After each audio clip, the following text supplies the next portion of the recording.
thinkers, gamers, welcome back to Tales of Praxis. I'm your host, Aaron Suduko, the founder of withatterriblefate.com, your online home for all of the most involved, rigorous, and passionate studies of your favorite video games as works of storytelling, both in written content published on withatterriblefate.com, podcasts, lectures, such as the upcoming talk we have at PAX West on Labor Day weekend, and streamed content, such as this series.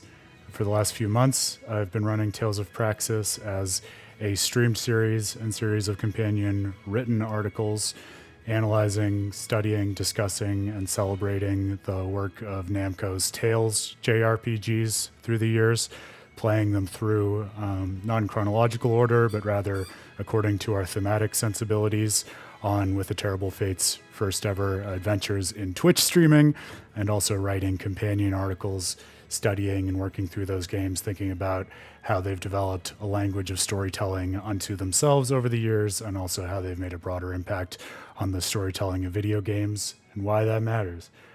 Grail, you're approaching me yet again? I've been rewatching JoJo, so if a bunch of JoJo allusions slip into the stream, you've been forewarned. That's why. Great to see you again, my friend.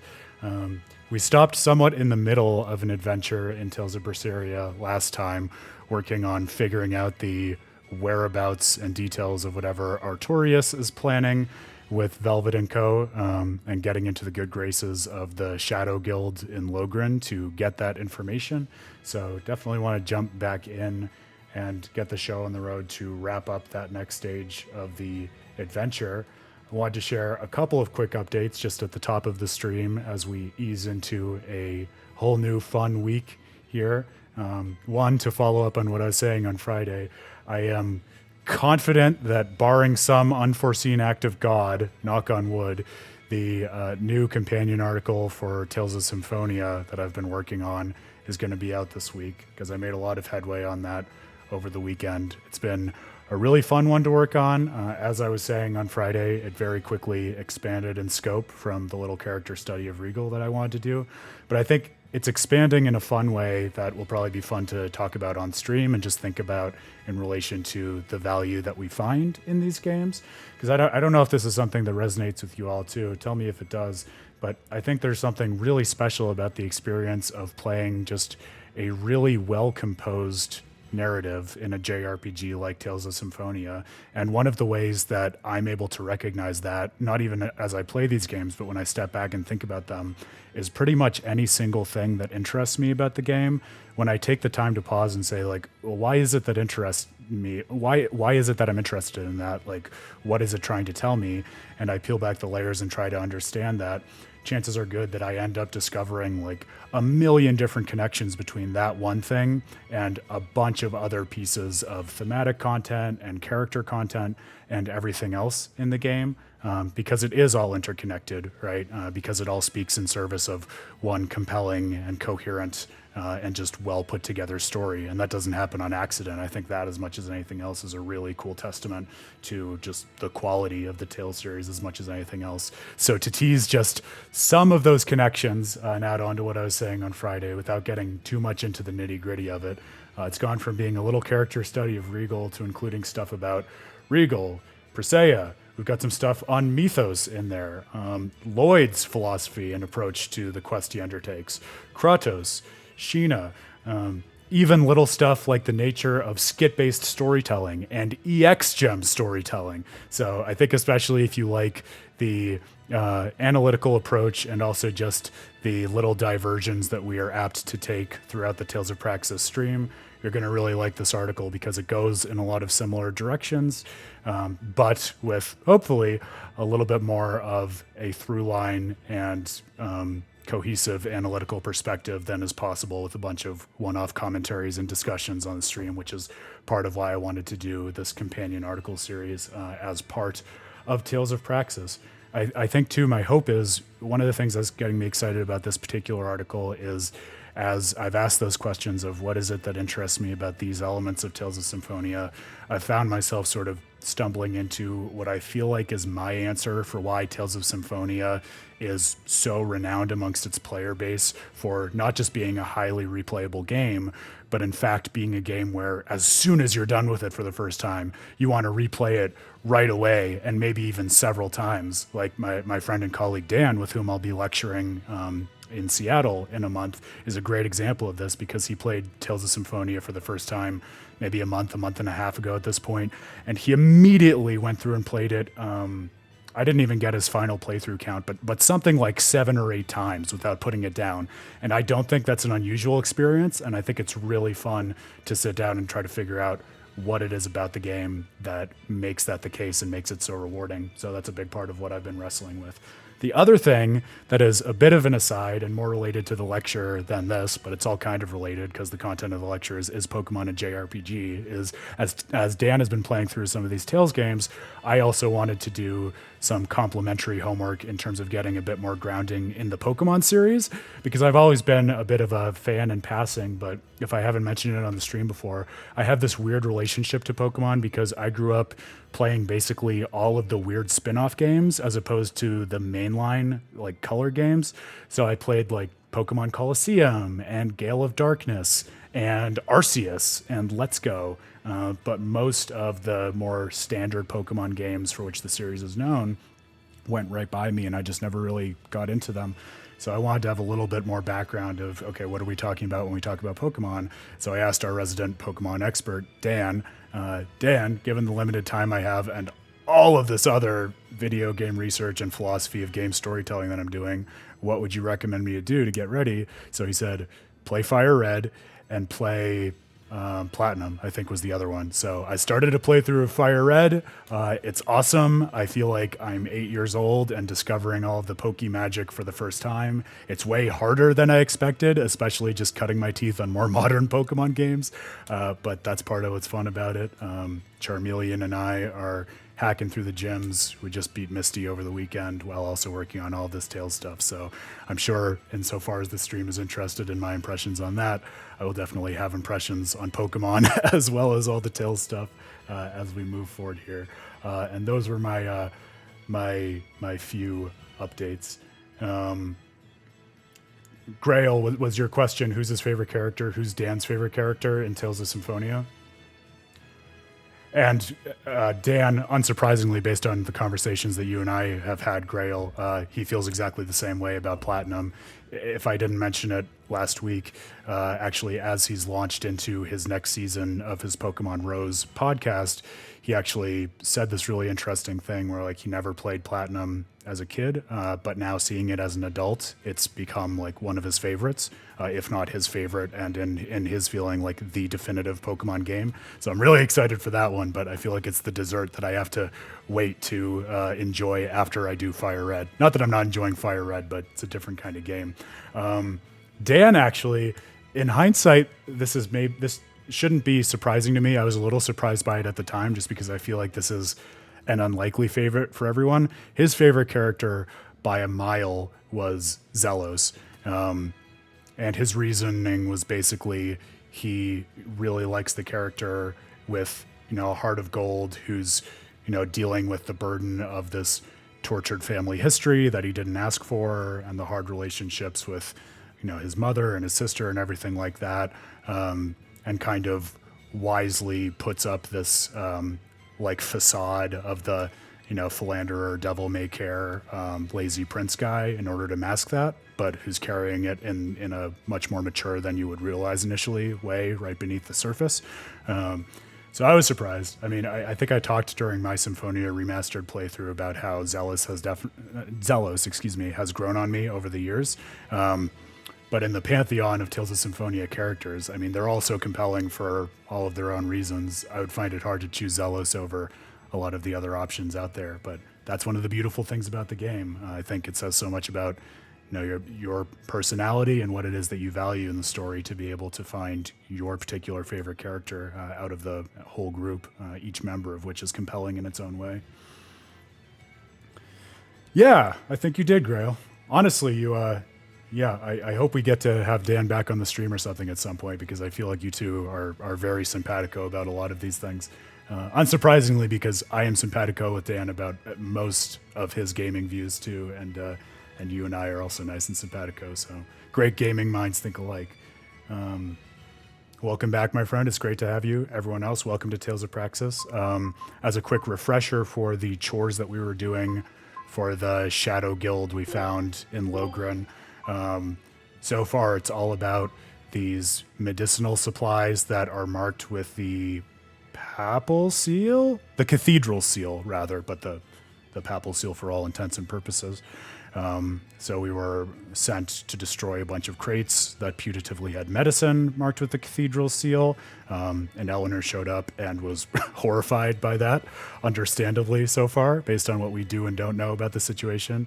And we also met the Malik who has a history with Magilu, Bienfu, who I have a feeling we'll be getting to know better very soon. And then, of course, we also protected the Royal Medical Society, who were transporting similar crates from an ambush by demons. And we had one more task to get through before they were going to give us information about Artorias, and we would hopefully be able to move on to the next phase of plotting and enacting Velvet's Revenge. Yeah, that's the long and the short of it, Grail. That's right. The church is in control of the drug trade, and the guilds are running all of the international overseas trade under the table and blaming lizard men for it. So, in other words, another day in the life for the poor characters in a JRPG prequel. Let's see how this unfolds.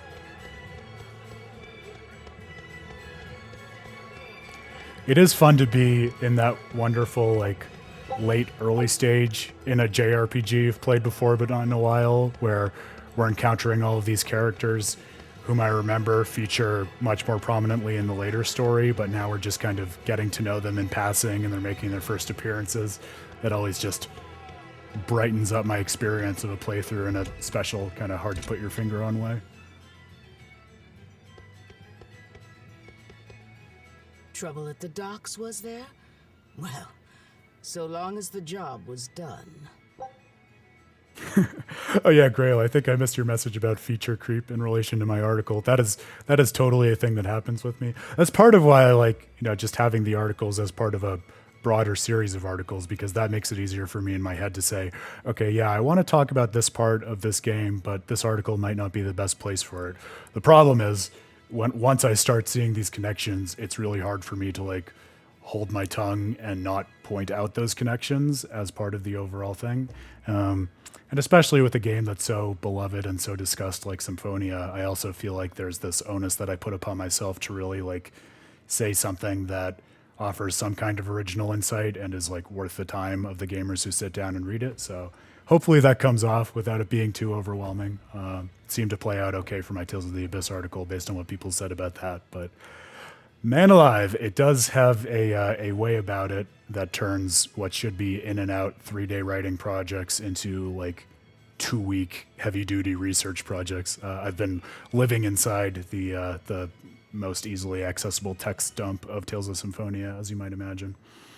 Which is fun also, not to stop as soon as we've started in Berseria here, but if you or anyone else who's watching this has never taken the time to look at a text dump of a game like Symphonia online that has just the full script of all the possibilities, it's so fun. I got into it for my work on Majora's Mask that kicked off with the Terrible Fate in the first place, and just being able to do things like query for certain terms, okay, show me all of the places in the whole script where Lloyd is talking about justice or where characters are discussing revenge, stuff like that. It gives you a whole different lens into reading the game and thinking about what its story is trying to say and how it's structured and orchestrated than you get just from playing it through. Not that that's a substitute, to say the least. Actually, my point in this article is kind of the opposite of that. But it's a valuable and fun exercise, I would say.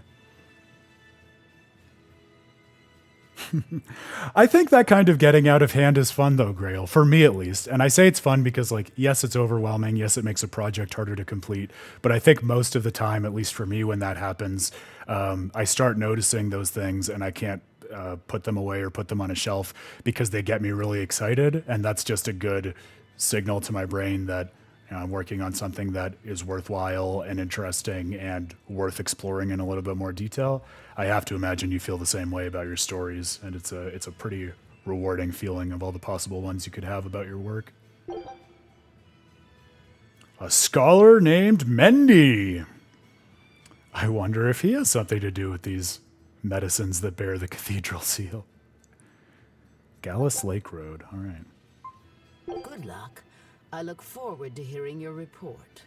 It's funny that they give us the option to undertake the quest or not when they're mandatory for proceeding with the story. On the road to Gallus Lake. Strange request. If they know where he vanished, why don't they just look for him there? Exactly. And what's so illegal about a missing persons case that you gotta go to the underworld? I can think of a few possibilities, but our job isn't to ask questions. Alright, my guess is the Lake Road is in this direction, maybe? Because I think the Dannon Highway is in the other direction.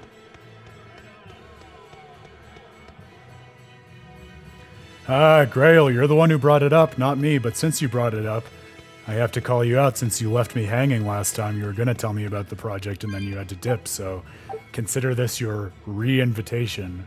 You have a captive audience who is very interested in your way of thinking about JRPGs and storytelling, so please tell me a little bit more about this one that you were teasing last time. I gots to know about it. This does not seem like the right way. But it also seems like a way that we did not yet explore that has treasure. And since our leader is a treasure hunter pirate right now...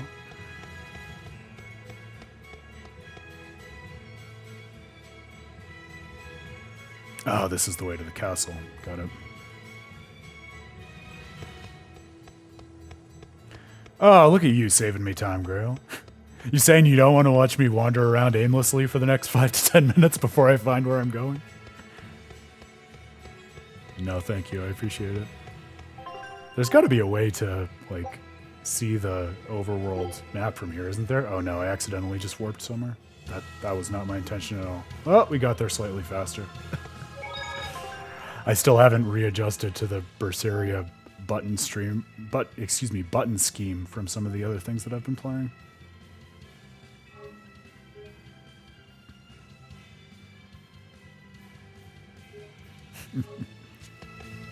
Well, that kind of backseat gaming is good for all of us, so I would be the last person to discourage it.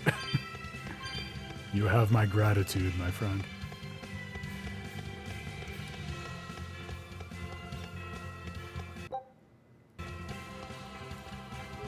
God, what is the button to pull up the overworld map? I feel like I'm having a stroke here. No.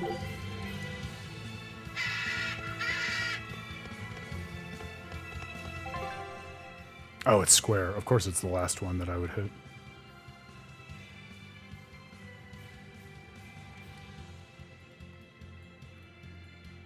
Got it. Okay. Now I know where we're going.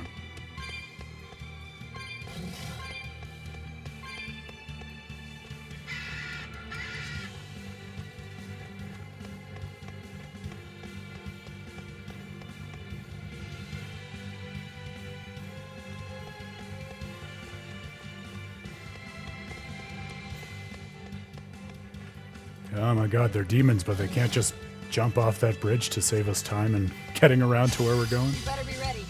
Let's go! What's that? Ready to die? Think you can dodge? Just try! What do they have? What's some next? Let's go! How's that? No escape! What's that? Let's go! How's that? Back it! Eat it! Let's go! See this? Victory is ours.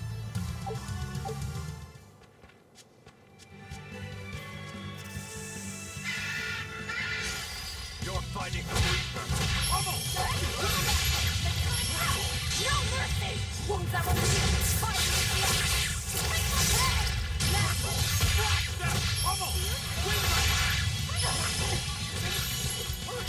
Eat it! How's that? Eat it! How's that? Let's go! How's that?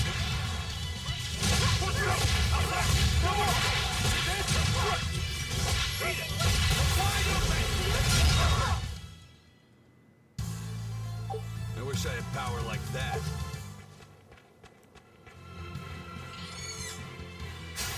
Always ready to fight. Let's go! Up there! Wide open! Eat it! Wide open! Let's go! Let's go! Up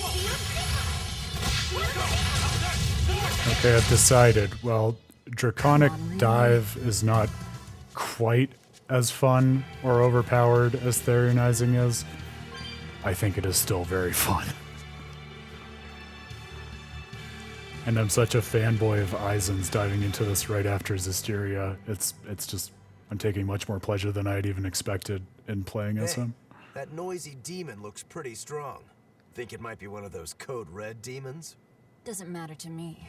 I'd rather not waste my time fighting it if I don't need to. I don't see it as a waste of time.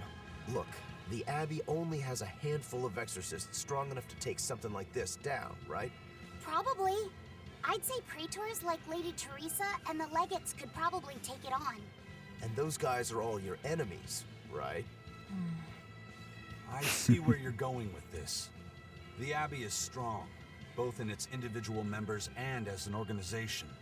And if we're to close the gap between us and them, we need to fight strong opponents like this demon. That's what I would do. But you're free to make your own decision.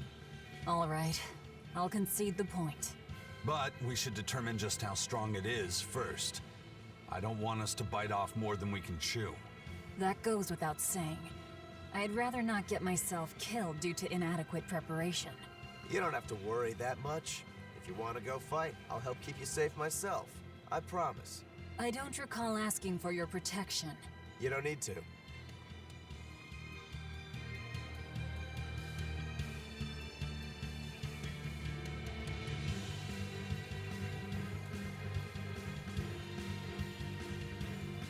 Ooh. Well, you know how to pique my interest with a small synopsis, Grail. That just makes me want to know a million more things. I'll say, especially since I've been living in Symphonia for the past few days again, the beginning of that synopsis sounds in a great way very much like Tales of Symphonia. I don't know whether that's intentional on your part or not.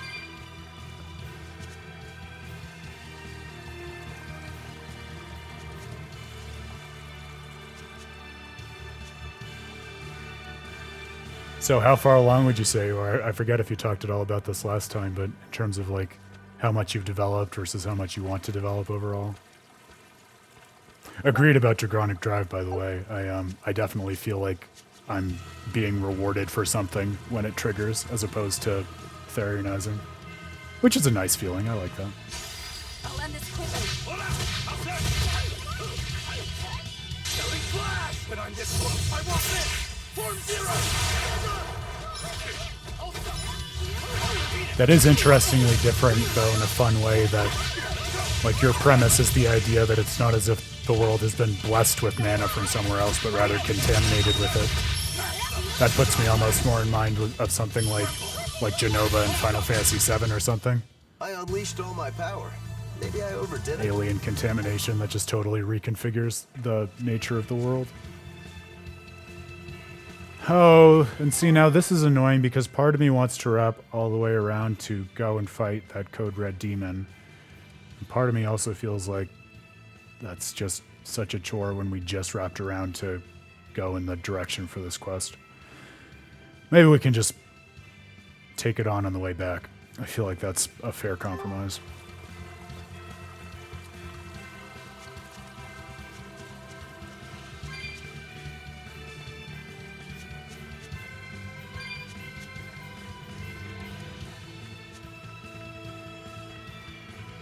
How many party members are you working with?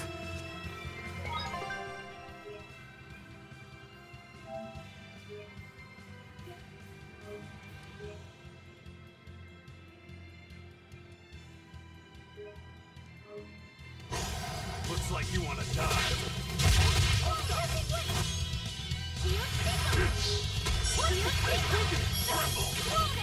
Yeah, I get that. Do you have a goal in terms of like how many hours long you want it to be, or how many acts or key plot points, however you want to measure it? Or is it hard to even do that if it's so non-linear?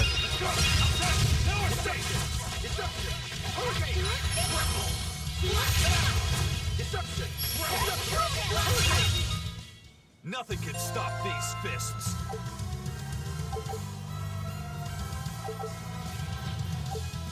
Alright, new stuff for Laffy. Love that.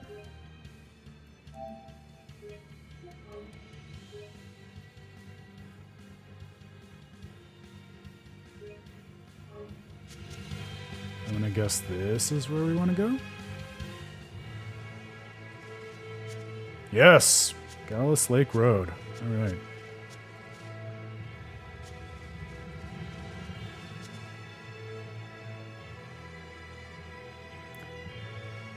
Okay, now, is someone on the stream's memory better than mine? Is this an actual area from Zisteria, or is it just one that's maybe like that area in the past under a different name? Because I remember there was an area, it was called the something wetlands. I don't think it was referred to as Gallus, so maybe not the same name, but I vividly remember it as being very similar in its overall structure and feel.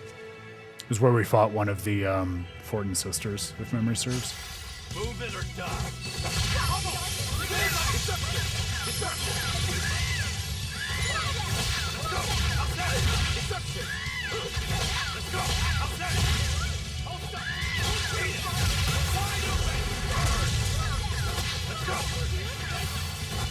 Yeah, that makes sense, Grail.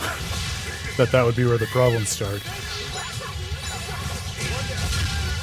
That actually sounds a little bit Final Fantasy VII-esque too, in terms of starting out the story in Midgar in a very self-contained way and then going out into the big overworld and opening up the adventure a bit. Unarmed? Hardly. These are deadly weapons. I wonder, do you feel like if you look at similar games, does that help you think about issues of structure and maybe how to manage the non-linearity, or do you really feel like what you're trying to say and do doesn't really have a useful analog in games that are out there yet? Take a look at this. Oh yeah, I wrapped up the last expedition that we did at the end of the last stream before I started streaming, just because I didn't want to forget about it when I was kicking off the stream. So we did unlock a new area to explore, the DML Islands, which is fun. Looks real tasty. And we're reaping the benefits of that exploration. Scout ship setting sail. I'm interested to see what, if anything, the payoff is for doing a bunch of these explorations and uncovering the whole map. I don't remember at all from my first playthrough whether it was something really groundbreaking or not at the end of it all. All right.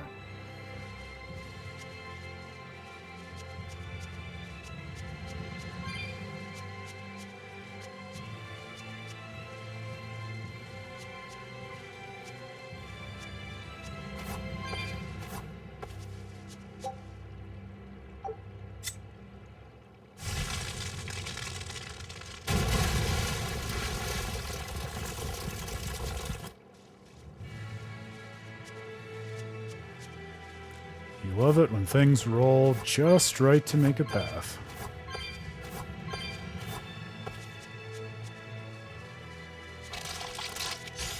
Don't waste my time. Let's go!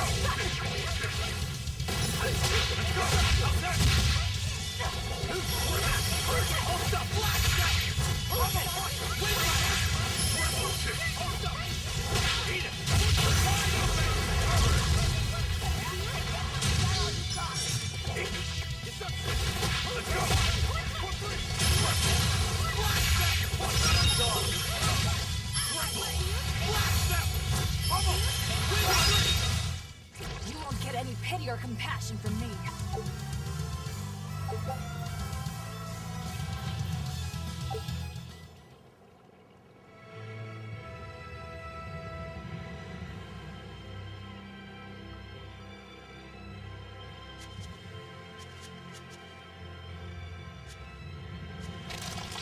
Yeah, but then the complexity that you were talking about last time, if I remember right, is not only can they start a quest and then go do something else, but you want it to be the case that if they started a quest and didn't get all the way through it, and the experiences they've had up to that point in a given quest also informs what's available to them and how they experience the rest of the world, right? So, I mean, that certainly sounds to me like one of the things that talk about feature creep, like exponential complexity creep, because if you approach things that way, yeah, every single time you add another choice point, it just exponentially increases the network of connections and possible routes that people can take. If you get it just right, that sounds like one hell of a payoff, but I don't envy you the task, my friend.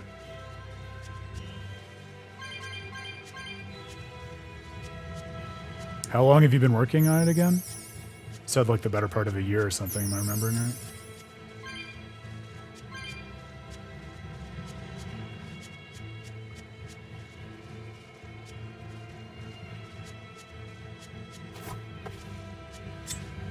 Yeah, I mean, I feel like for really ambitious and far-reaching projects like that, at least for me, like I felt this way when I was working on my book last year, it can almost be fun just to realize it's not the kind of thing you can rush out or wrap up in a week or a month or anything, but you kind of just have to live with it and continue to make contributions to it and develop it as time goes on, because then like the development of it is necessarily going to last for a sufficiently long period of time that you kind of watch the project grow up with you, and you can bet your perspective on it and yourself and the world is going to be in a different place when you finish from when you start. So if you get it right and you don't pressure yourself too much about it, I think it can be like a pretty special way to just experience the world through the lens of that kind of undertaking that you live with for a while. Easier said than done, I know, because you also have like this clear picture of what you want to be in your head, and not being able to just pull it out right away and share it with the world and be done with it is frustrating, I know. But what's the old saying? If it were easy, everyone would do it.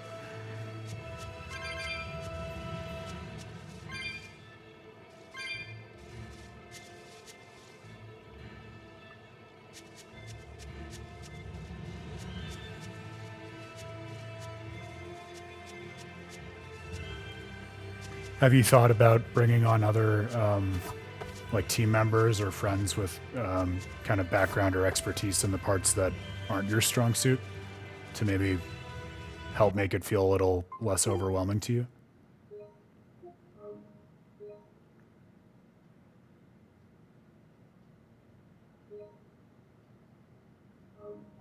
Yeah, for sure. I get that. Echidna!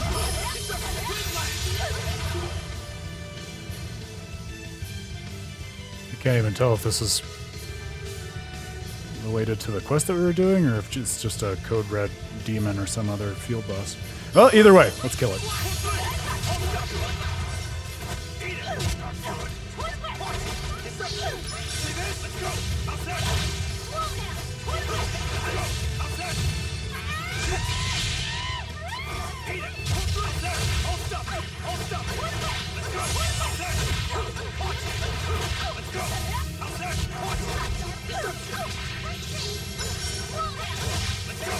Oh yeah, that is a bummer.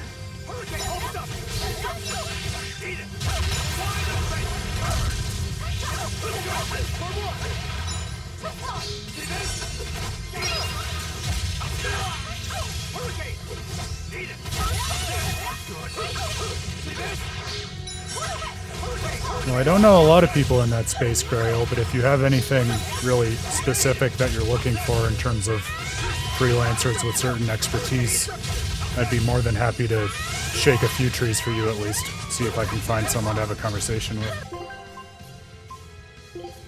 Always happy to help like-minded gamers out if I can.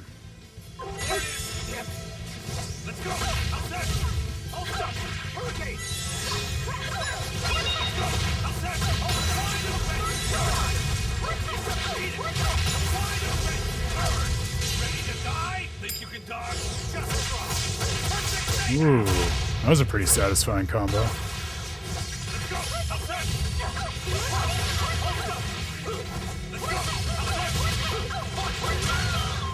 All It was right. a close one, but I am the victor. Well, looks like we maybe got some new titles for Eisen, too.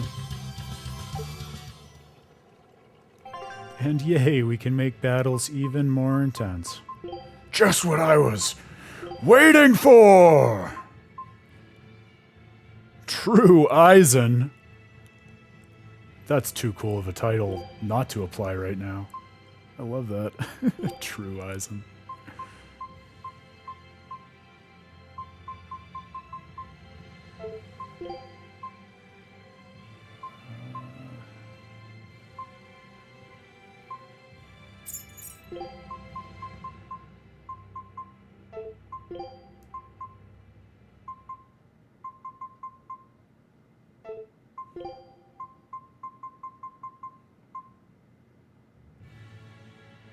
No, I think I'm okay with that.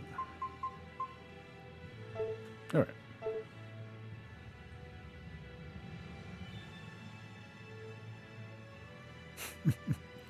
Yeah, fair enough, Grail. On the contractor or freelance stuff, just let me know if you change your mind, and I'm more than happy to figure out how to go to bat for you.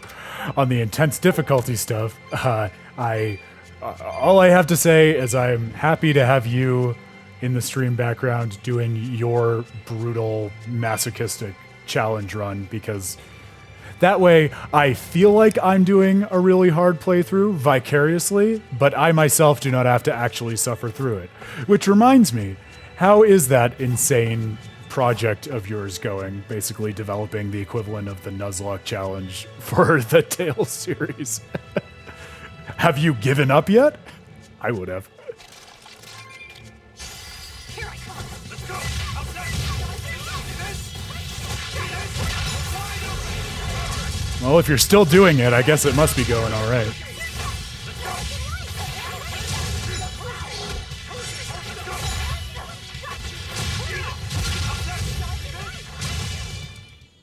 Victory is ours.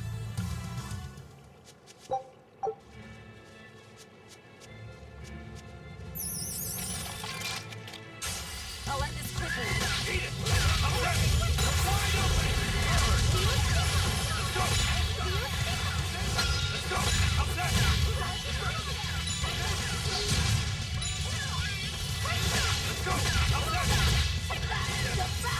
In terms of the combat system, you mean? Tell me about it. What's your hypothesis?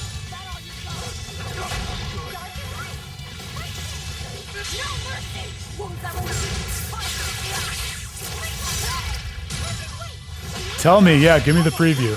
What's your thesis statement for such an essay?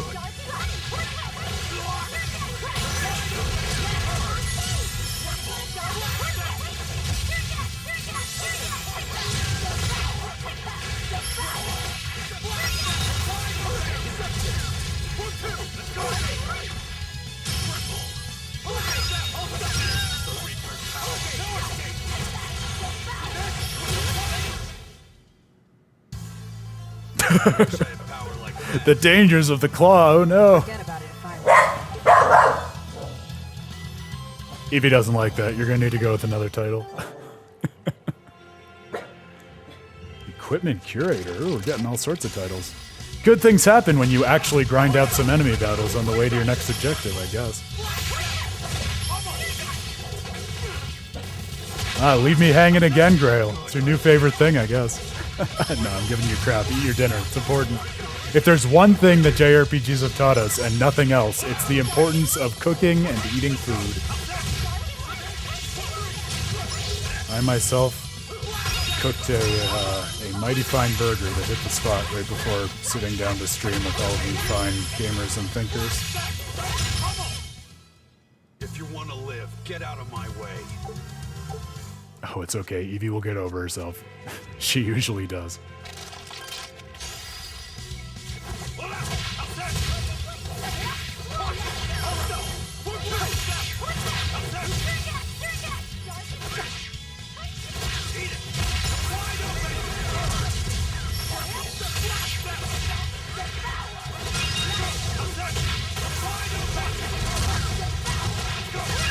Boy, talk about a short dinner. I unleashed all my power. Maybe I overdid it. Wait, Rokuro is stealing the show in some of these post-battle scenes. We gotta measure up.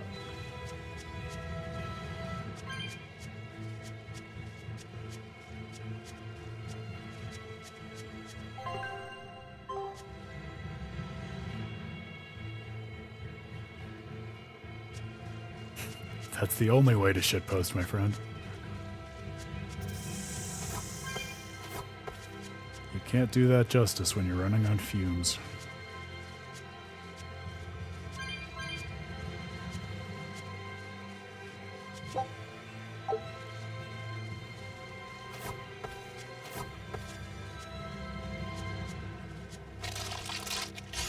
Move it or die. How's that? Hold up! Eat it! Ready to die? Think you can dodge? Just try! Perfect mayhem! Tremble! How's that? No escape! Hold up! Let's go! How's that?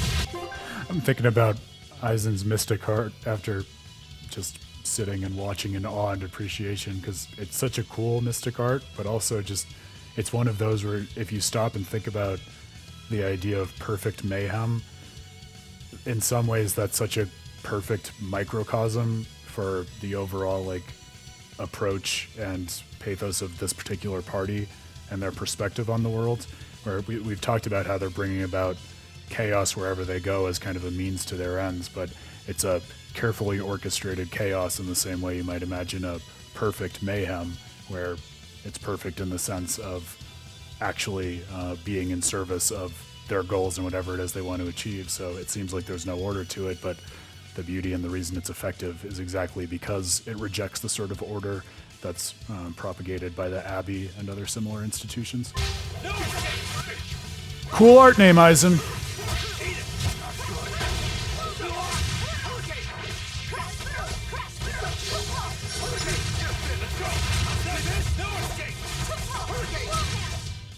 Come on, really?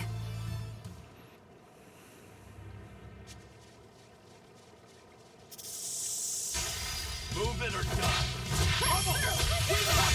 Hurricane! How's that?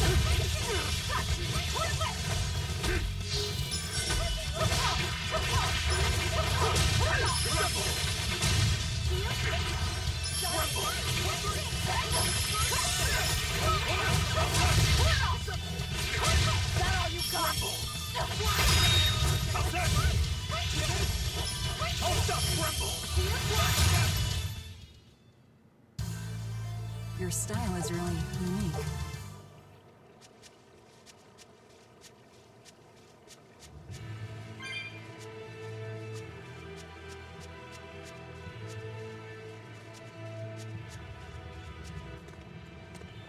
Who goes there? What on earth are guards doing here?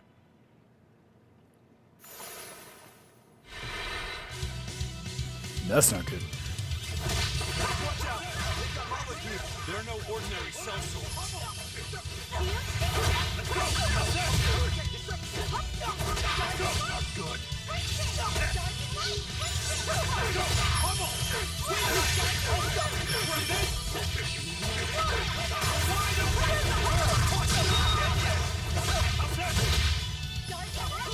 Let's go! Pummel! Eat it! Not good.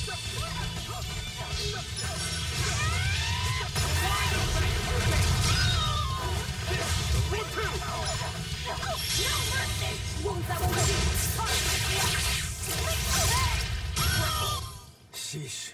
What do you suppose they were guarding? A little lost lamb, perhaps. You think they're holding Mendy captive?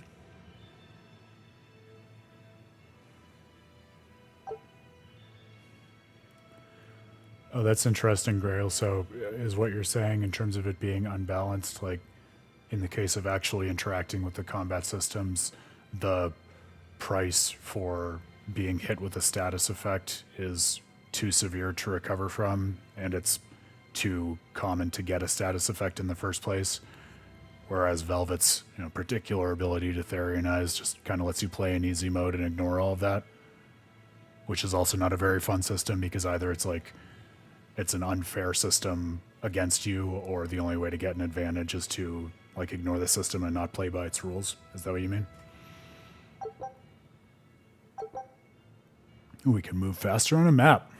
I'm always there for that kind of improvement in quality of life.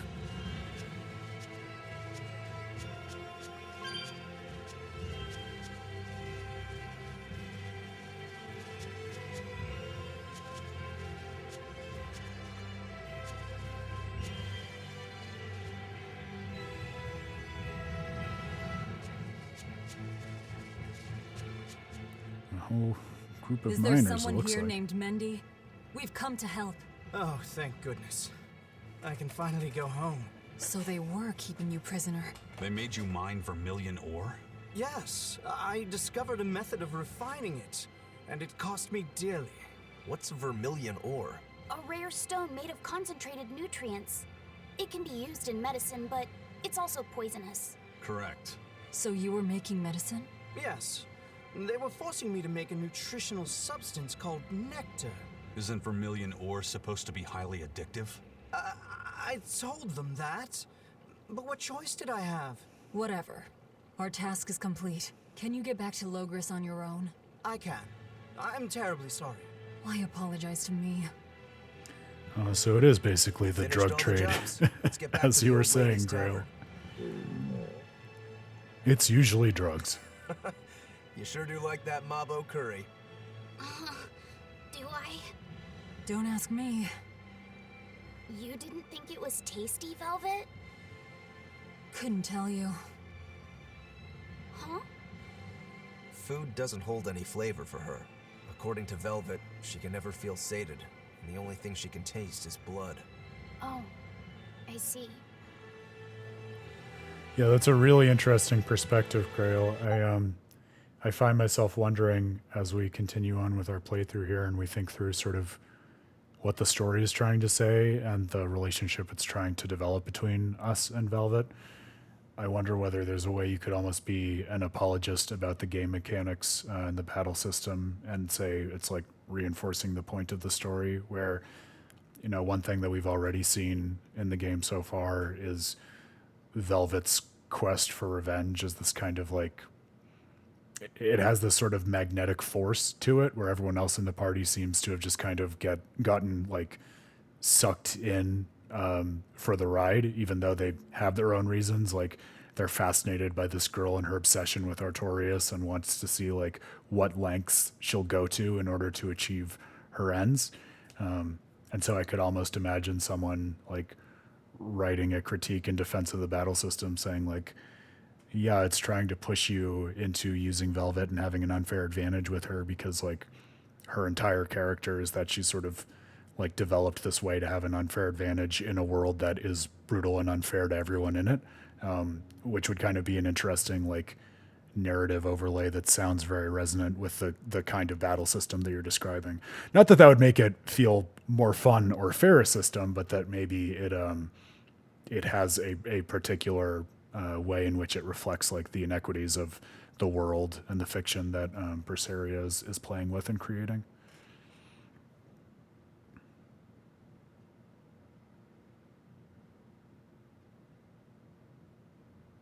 Yeah, I totally get where you're coming from. That doesn't make for a great play experience. I get that. What's the matter? You're gloomier than usual. Am I actually useful? Huh? You can cut down any enemy, and Eisen can beat them up. Velvet is strong and can eat anything. She has that claw we were just talking about. But I'm not good at fighting, and apparently I'm always gloomy. Is that what's bothering you? In a fight, offense alone isn't everything. Hurting your foes means nothing if you don't live to tell the tale afterwards. Your healing arts are what let us always fight at our best.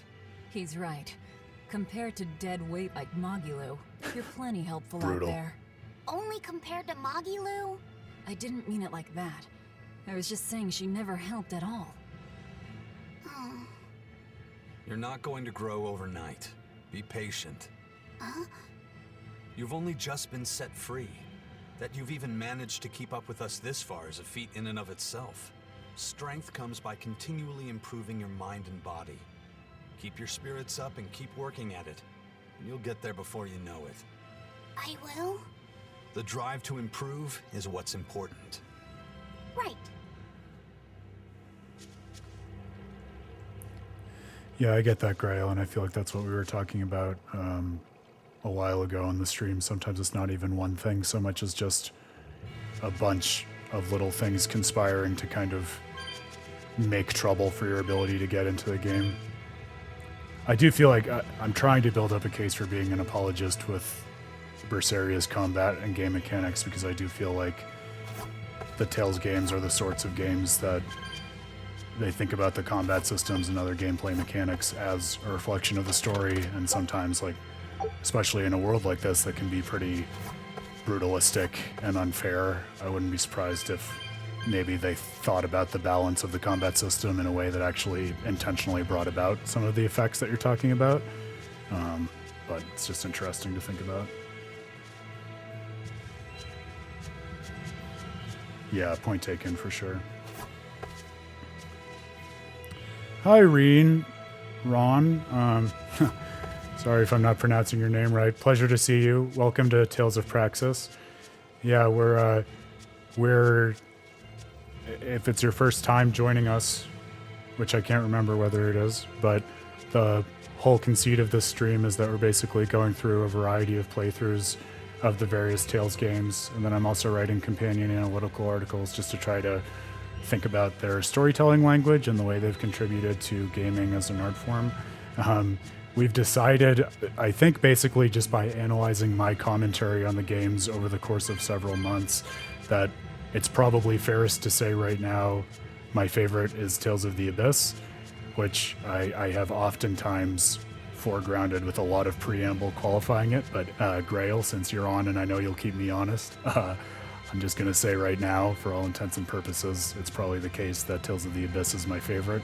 But one of the reasons that we've been enjoying going back through the whole series so much is because I really believe, and I think a lot of other people who are engaging with the stream believe, that this series has a really nice skill and ability to tell a wide range of stories that are all equally great, but just very different in terms of trying to express totally different things through a variety of different kinds of worlds.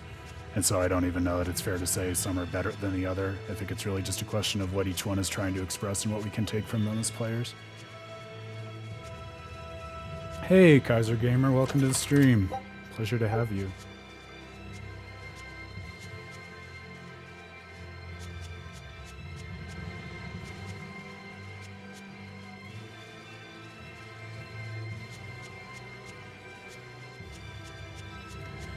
Oh yeah, high praise for Tales of the Abyss. What I've said before, and I'll stand by this, is even if it's not the one that meant the most to me as a kid, it's definitely the one that has stayed with me and had me thinking about what it has to say about the world and life and everything, even beyond its limits as I've grown into adulthood. I find myself coming back to its themes and insights very often and in a wide range of ways.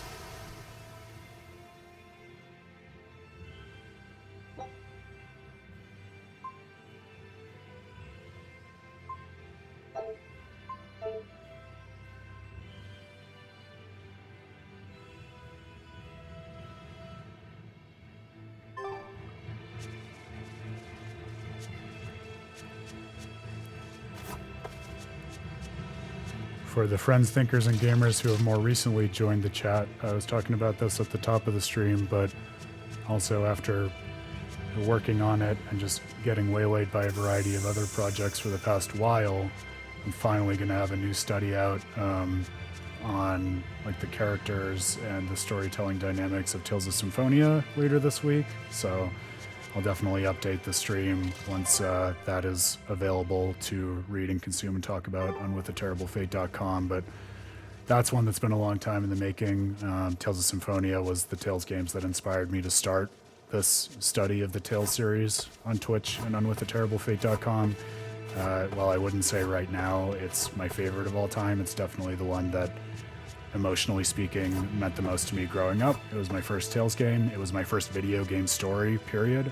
So I think I know, in fact, that it was a big part of what inspired me to take video games seriously as an art form and a storytelling medium, and inspired me to actually work in the philosophy of video game storytelling and contribute research to that. So I'll never stop living in that world and thinking about it. I'm excited to share more of my more structured thoughts with you all about it in just a short while here.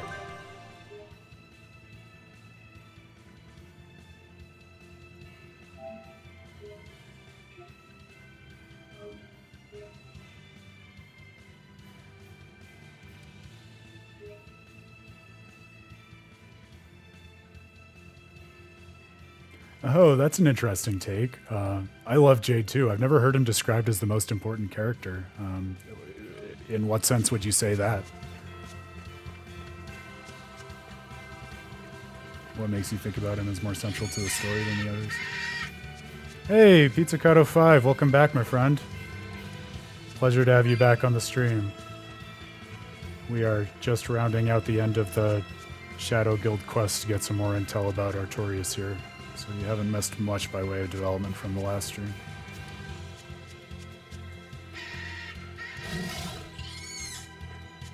I know, we're building our real-life JRPG party here.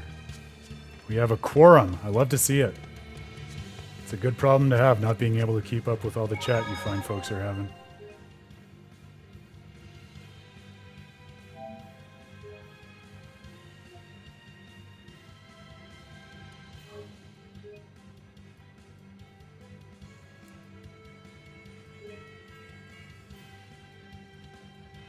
Yeah, and in that vein, speaking about Jade, he's kind of structurally similar to the kind of JRPG character you get a lot. Like Kratos almost fits a similar mold in Tales of Symphonia in terms of being centrally involved in the events that precede the actual plot of the game and set up a lot of what the main narrative is about.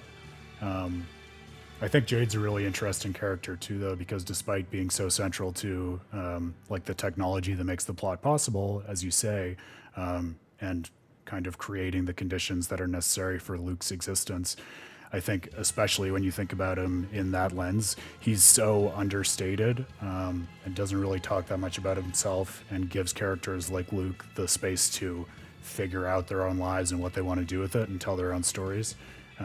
I think that's something really special that you oftentimes get in the Tales games version of that type of character, where even though they have a deeply important historical role in the world, they don't lord that over the other party members, and so it can end up feeling, at least to me, like despite their role in catalyzing the story, they actually are very happy to slide into the background of it and not play that much of an active role in what it is that you're undertaking in the actual narrative as such.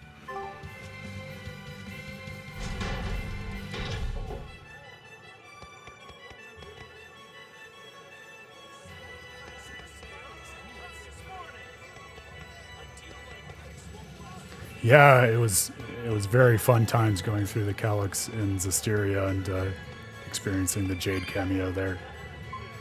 We had a lot of fun talking about it as something that, in more modern Tales terminology, was less of a cameo and more of actually like a thematically resonant intersection between those older games that was calling on Tales of the Abyss and Tales of Graces, and then what it was that Tales of Zestiria was talking about and trying to say.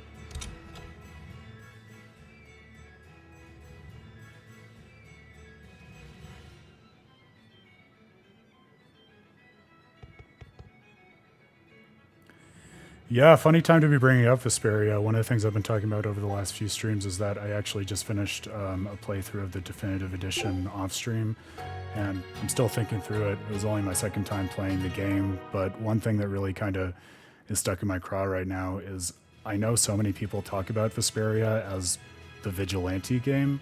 That actually struck me as a super small and not super consequential part of what it was that Tales of Vesperia was trying to say. Like, I came out of that, for my own 2 cents at least, feeling like vigilantism was just one vehicle through which the game was talking about sort of finding your own course in the world and determining the principles according to which you want to live by, and then gathering other people to support you and bring about whatever goals that you're seeking out, which really has very little to do with the value of being a vigilante and more to do with virtues like self-determination and thinking about who you want to be, which you see come through in basically every character, whether they're a vigilante or not, from Flynn to Estelle to Rapide to even Patty and everyone in between. So I wonder why people pick up on vigilantism in that game to the extent that they do. I don't know if I have a good answer for that.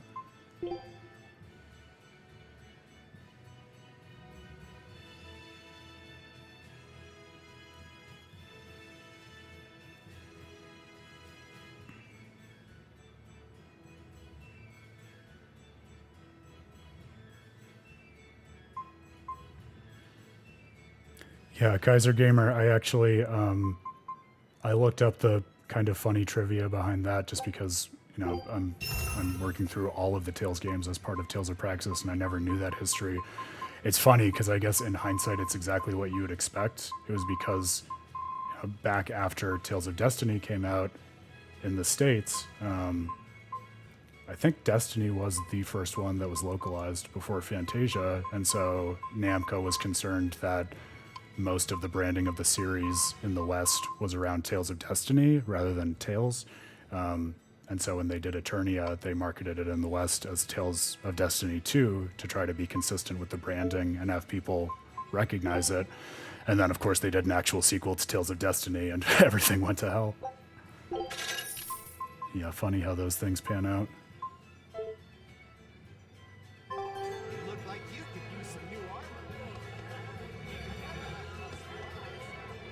Yeah, Dio from JoJo. I also just found out because my buddy Dan is playing Tales of Symphonia in Japanese right now. He also voices Lunar, which is pretty on point in terms of character selection.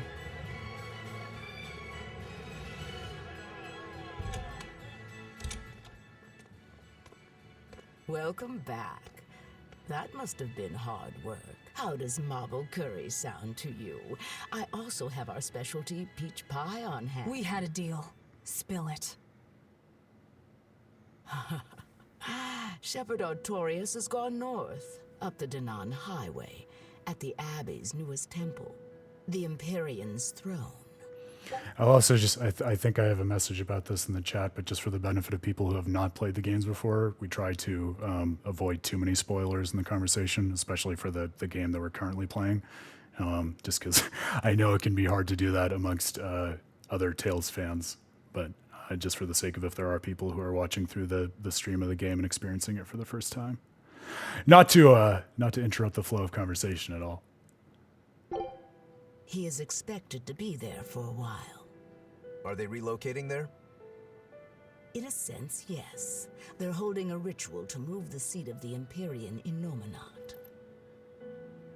Nominat. In other words, the Abbey's new god. It is a very serious affair, so I imagine Melchior will be there along with the other high exorcists.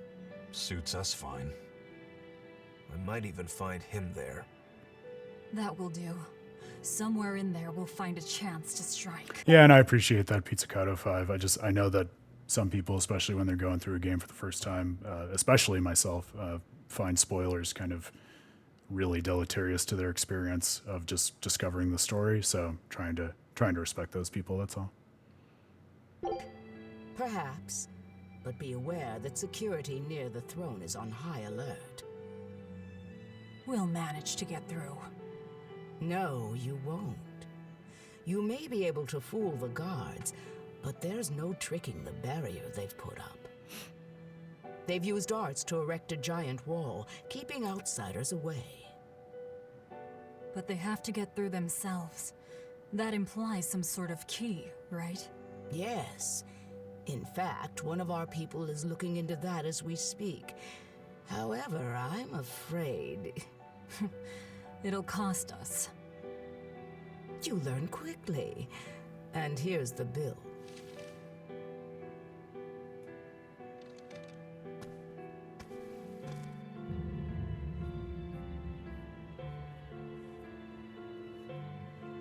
Okay, now we're really not being nice. Consider it done. Aren't you going to ask why you have to kill a High Priest? I imagine it's because he's the one controlling the nectar supply. The Church is the sole producer and distributor of a highly addictive substance. They rake in huge profits, while the common man, along with your people, suffer for it. Does that cover it? You noticed your tasks were related. That was the real test, wasn't it? And you passed. No matter how skilled you are, you have to know more than how to swing a sword to earn my trust. Don't misunderstand my intentions. I'm willing to do anything, if it brings me to Artorias. I ditched my scabbard long ago. I see. So you're the embodiment of a bare blade. What do you mean by that, Grail? A more formal introduction is in order. I am Tabitha Baskerville, leader of the Bloodwing Butterflies. I'm Velvet. Tell me about the High Priest. Each evening, he prays for protection from calamity at the royal villa on the Castle Logris grounds. Tradition holds that the High Priest should be alone for the prayer. That would seem the best time to strike. How do we get into the villa?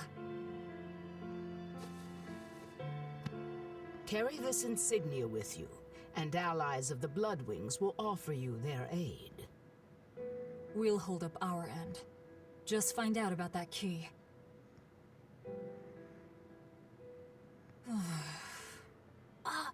Velvet?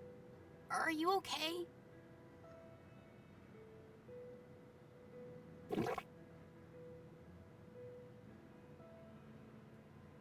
It's nothing.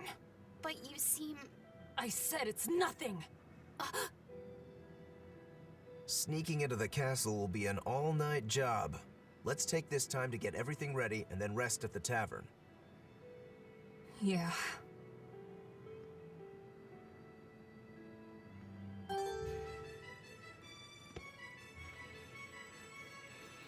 Oh, Pizzicato 5. I hadn't realized that you hadn't actually played any of the Tales games before. That's really interesting considering the engagement you've had with the stream in the past.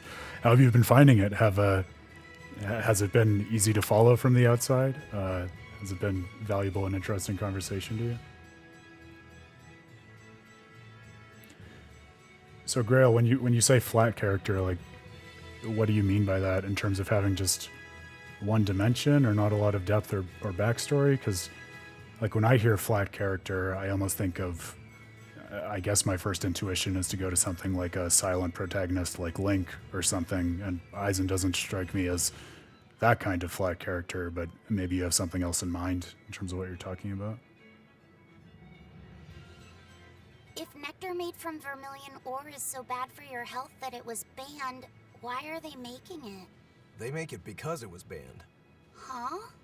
Just because the powers that be say a rule is for the greater good, it doesn't mean that everyone will see eye to eye with them. If Tabitha's Mabo curry was outlawed, would you really be able to never eat it again? Damn. I You wouldn't have a good like point, it, Rokuro. But if it's against the rules...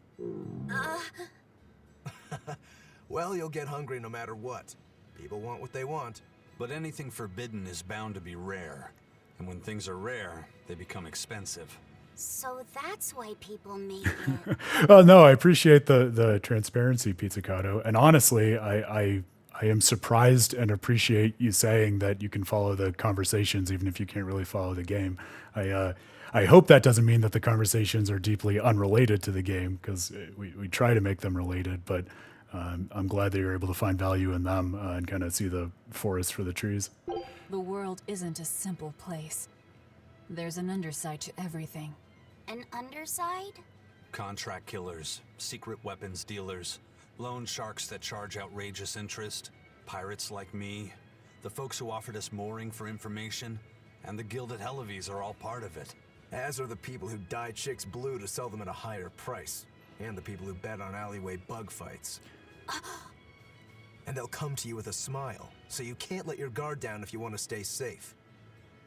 What sorts of bugs do they make fight? So guys, notice, I mean, this was the reason that I was asking the question, right? I mean, both of those are two kinds of characters that you can be talking about, right? Whether that's a character who doesn't really learn something or have a key insight over the course of the story, or a character who just has relatively simple character traits and not a lot of depth in terms of having a range of different interests and relationships and connections. But that's kind of one of my pet peeves, and even talking about literature or games or stuff like that in the first place. I go on tirades more often than I would like to about when people call a game immersive in the same kind of context, because it's not like there's nothing you can mean by those terms. Quite to the contrary, it's that there are so many things you can mean by those terms, like at least to my ear, unless we get a little more precise about what we're talking about. Like, I don't know how Eisen is supposed to be like or unlike Jesus Christ, right? So the more we can dig into what it actually is, the more we can have a sense of like, okay, what is it about this character that is not satisfying us, or that is satisfying us, or helps give us a different kind of perspective into the story. So that's why I ask. That's the part that got your attention?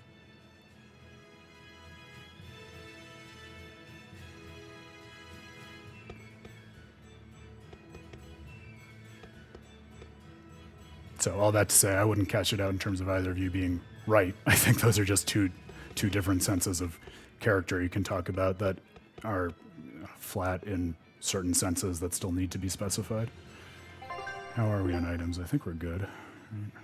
Yeah, we have our gels, we have our life bottles. Yeah, all right. Let's rock it.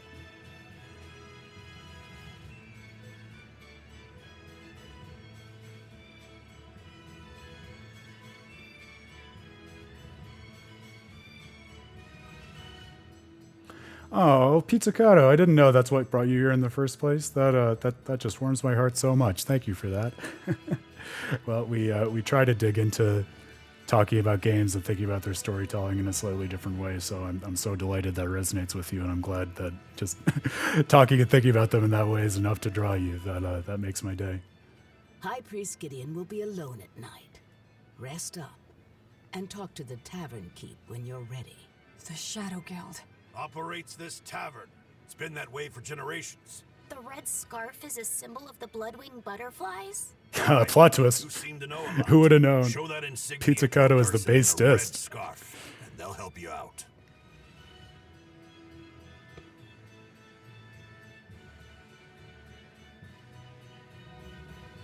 Oh my god, don't give me ideas.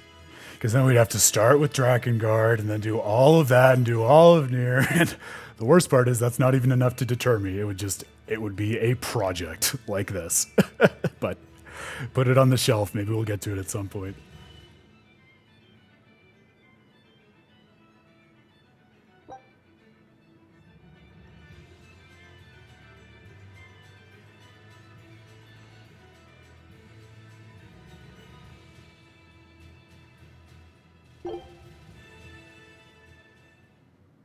We know for a fact that Captain Eyfried was on the prison island for a period of time. Noted. And it's true that Melchior took him away. However, I'm afraid that is where the trail grows cold.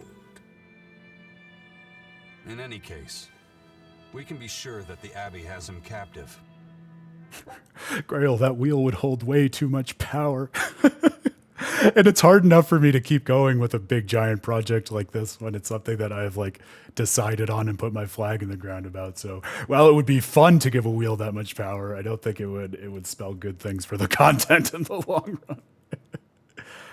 I think while I'm paused and catching up on the chat a little bit, Ron? I still don't know whether to say Ron or Reen. I'm sorry. I'm just going to say Ron. My dad's name is Ron, so I'm just going to go with that. I definitely take, and I think your point is interesting about Eisen kind of largely being informed by his sister, and even more to the point in my mind, being informed by this character that's coming in from another game, right? Tales of Symphonia, because I do remember even between this playthrough, which we're doing right after the Symphonia playthrough, and my first time playing Berseria, during which time Symphonia was much less fresh in my head. Like during that first playthrough, I remember not really having that much engagement with Eisen or being that interested in his character. I think because I didn't have a vivid picture of all my experiences with Edna in my mind. Whereas now, I gotta say, part of the reason that I was asking about what you meant by a flat character, both you and Grail, was that Eisen feels super not flat to me. He's one of the characters in whom I'm most interested, and I find that he's shedding a lot of interesting light on things that I was already thinking about. But I think it is the case that those things I was already thinking about were pertinent to Zestiria. So if you were thinking about Tales of Berseria as a story and a game on its own terms, I could definitely see being dissatisfied with someone like Eisen.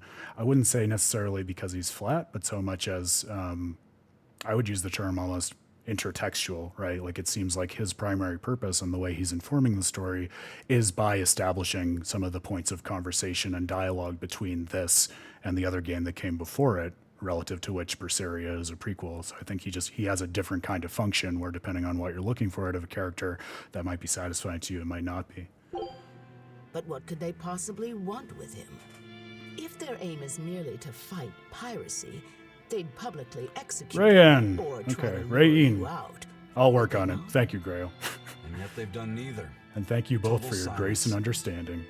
I wonder, could it be they want to get their hands on the relics some say Ifrid brought back from the far continent? The relic from across the sea? Have rumors of that strange thing been going around? It's possible. There was a certain relic that the captain was curiously taken with. Kept it safe. What was it? That's our business. I'll speak no more of it. But if that's truly what they're after, I highly doubt the villa is where they're keeping him locked up. That's not where they keep their torture implements. Quite true. At any rate, I thank you for sharing what secrets you could. I wish you the best of luck on your search for more information.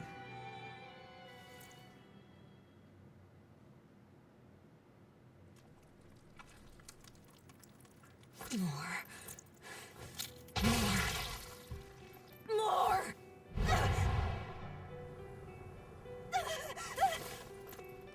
These are the sequences I most remember from Berseria that had me excited to come back to it. I'm hungry. I'm so hungry. These surreal If dream survival is at sequences. stake, an elder sister eating her brother before he inexorably wastes away is not outside the bounds of reason. You needn't hold back, Velvet. Eat, Laphicet. No. No! Reen. I can say Reen. The hell with you! You and your disgusting words!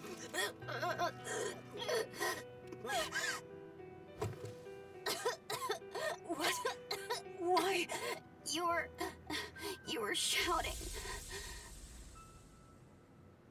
Be more careful around me. You know full well I'm a demon. I'm sorry. Damn. Awake or asleep, it's all one long nightmare. Smashing objects together is destruction. Smashing feelings together is life. But objects, tools, so much easier to abuse and toss aside. What does that mean? It means break time is over. Time to get to work, sweetie.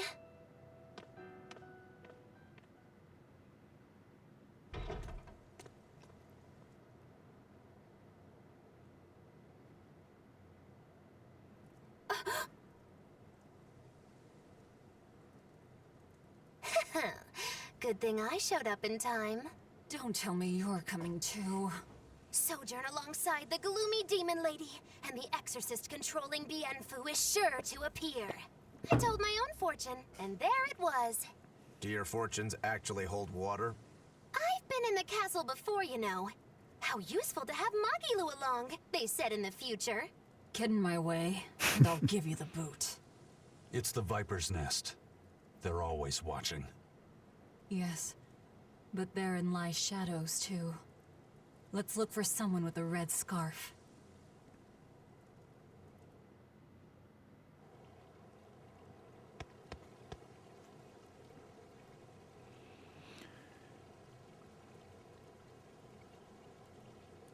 Yeah, just catching up on messages quickly before we move on here.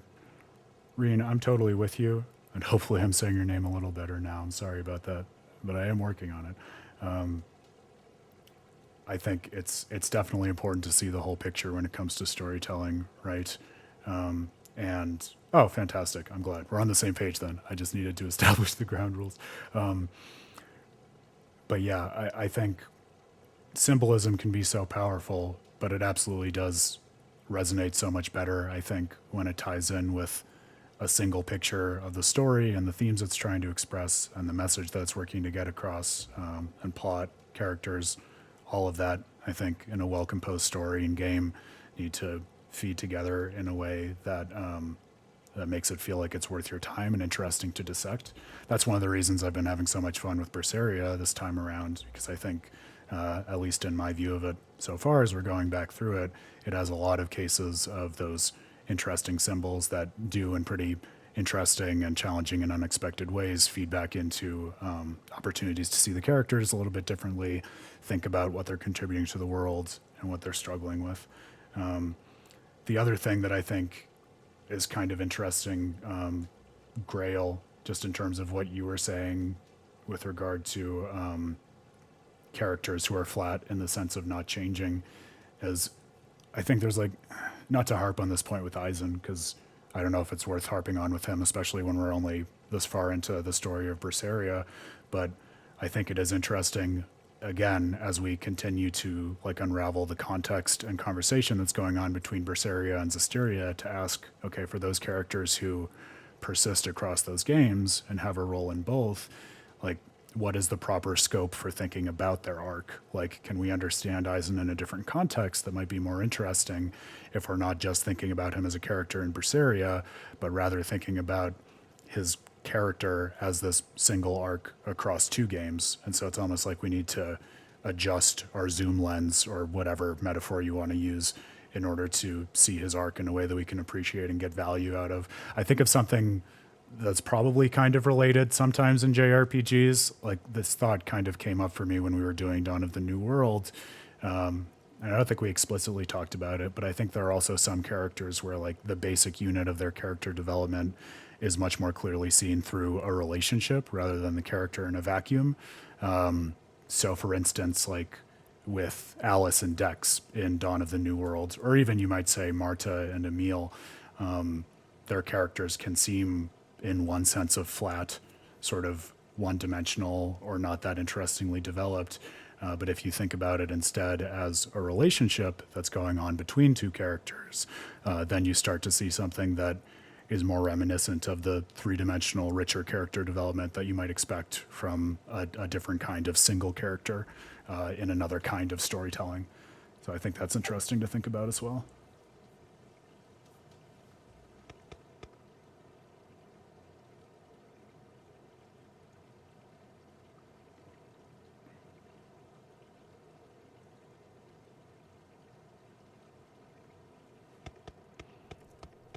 Yeah, was anyone trying to say that Jade was flat? Because as much as I was harping on different meanings of flat, I think you could choose basically any meaning for the term flat character and Jade Curtis would not qualify.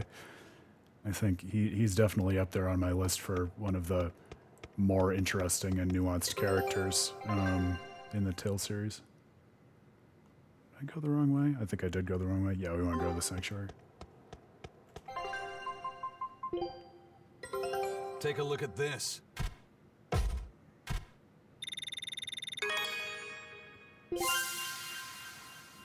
X-Sphere C. Oh my god, don't tell me we're doubling down on those Symphonia connections. Because I am 100% there for that. I'll, Reen, in case you're interested, just because we're talking about Tales of the Abyss, I'll share the study I did on it a few months ago, because one of the things that I did talk about in it was Jade, actually. I think one of the things that's interesting about Jade, and if there are people out there who feel like he's flat, it might partly be due to this, is I think one of the cool things about his character and the way that the writing of the game invites you to think about his deep history with the world as something that is influential and informative, but also not central to the story that is being told in Tales of the Abyss as such, is that a lot of the more interesting elements of his character and how you get to see into his past and how he's wrestling with things are almost entirely optional content. Like everything with Nebulum, and even the return of Dist at the end of the game. Like if you don't play through that whole optional Devil's Arms arc, you wouldn't even know that Dist was still alive at the end of the narrative. Everything with him acquiring like his highest tier arts from the various fragments of the ancient poem across the world. A lot of those things that add what I would say are some of the coolest nuances to his character, and give him that depth that we're talking about, are things that you really don't see unless you make the effort to see them, which I guess you could say of a lot of the storytelling in the Tales games, but I think Jade is a primo example of that.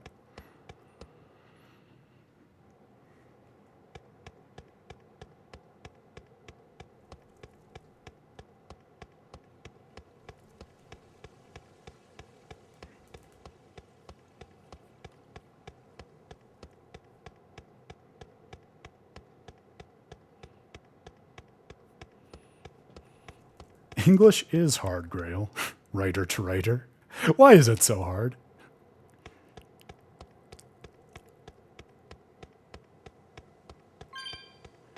Speaking is hard too, man, I'll tell you. Especially when you're speaking and everyone else in the conversation is just typing. It's like, I don't know if Twitch conversations were engineered just to be maximally confusing, but they definitely have some interesting nuances to them. Let's see your papers. Checks out. This tunnel over here connects to the castle. It should put you inside the villa.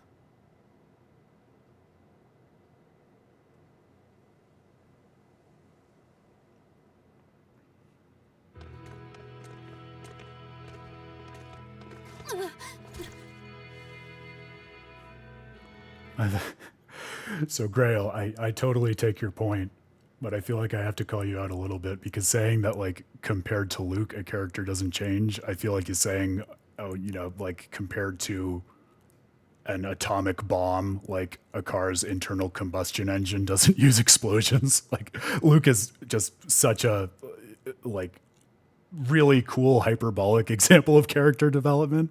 So I feel like even very normal characters with respectable arcs feel like less than compared with him. But like I said, I totally get what you're saying. I'm just giving you crap.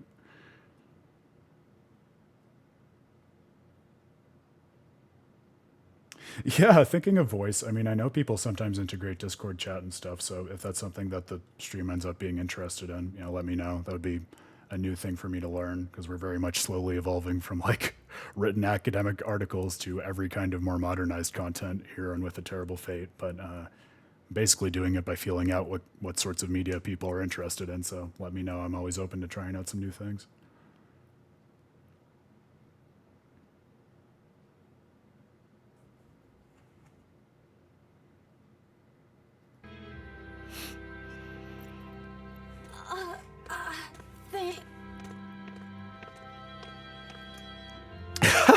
Watch your step, boy. There are giant crocodiles. With the Terrible Fate OnlyFans would just be like pictures of my dog, dude. Which I guess I could set up. Any way to bankroll our games research. All right, onward and inward. Everyone but Magilu, tread carefully. Yeah, fuck you, Magilu. Some assassin's crew we are.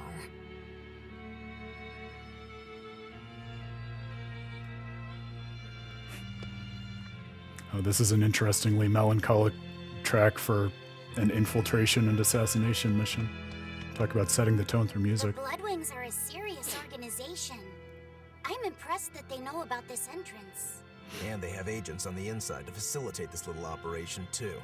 They must have branches working all over the Empire. They've probably even figured out how to get cats and dogs working for them. Here's a juicy morsel about them. They make sure even their corpses go to good use. They what? Long ago, one of their agents stole into the castle. When the guards discovered him, they chased him to this very passage. He dove into the water to escape, and then crunch! Ah! A crocodile devoured him in one massive bite. All that remained was his arm, bobbing to the surface. From this, 2 important facts were learned. What were they? First, they learned of the existence of this passage. Second, they could serve crocodile meat in town. Crocodile meat rubbed with human blood becomes tender and succulent, perfect for Mabo curry. Then I ate... If it's so tasty, I'll have to try it. Rubbed with the blood of a lying witch.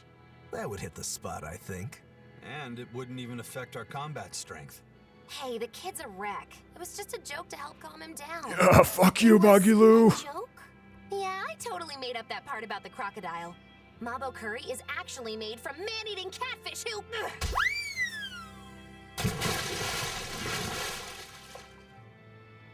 Let's keep moving. Right. I'll get you for this, witch killers!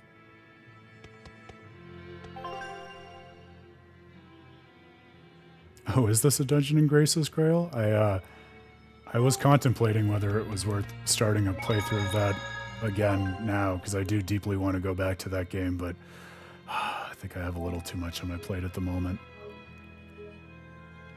I'm frustrated. I got the new PS3 to work through the PS3 Tales games, and then I dusted off my old copy of Graces, and this was the first time this had happened to me in a long time. The disc was actually worn out.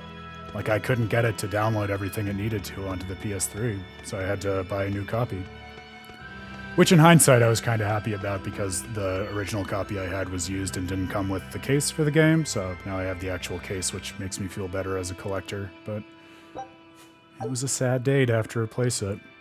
That copy had seen a lot of love and a lot of hours.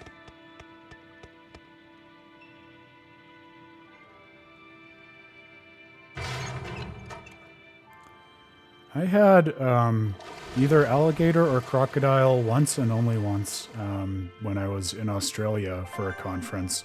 It's a big thing in Australia. And it tasted like chicken fish to me, I guess. That's the only way I can describe it, and I've heard others describe it that way too. Hey, look!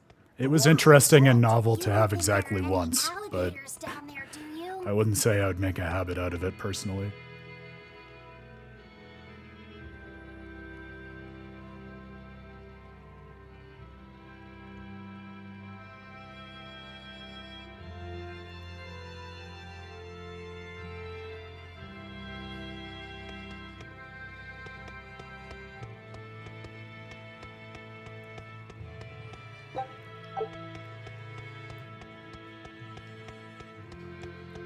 Yeah, I'm, not that this would be the worst way to spend a stream, but I'm worried that if I got baited into the wonderful Abyss conversation y'all are having, we wouldn't work through Berseria at all. We would just be talking about Abyss, but I already said more than Aaron's share for a while about Abyss in that article that I shared, so given how interested you are in Abyss, I would definitely encourage you to check that out at some point. I have a lot of thoughts about Luke and Van and the structure of that story. I love it to death. Such a cool word.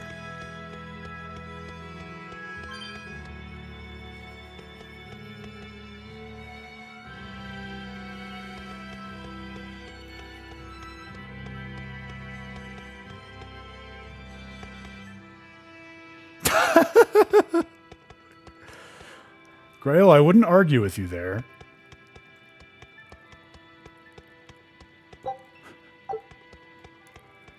I don't even have a problem with it myself. I worry for you all, because people like Grail who are regulars to the stream know that I sometimes have trouble walking and chewing gum at the same time, so I am happy to talk video game narrative until the cows come home, but that means we'll have to watch poor Eisen standing still for like a good 30 minutes while we do it, which is not as much fun. Now let's get in some fights before we move on. I'll let this quickly. Let's go!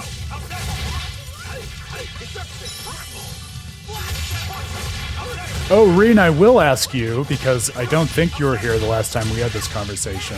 So one of the topics of the lecture that With a Terrible Fate is going to be giving at PAX West in a month on Labor Day weekend is about kind of definitions of what a JRPG is and how to think about genres in video game storytelling.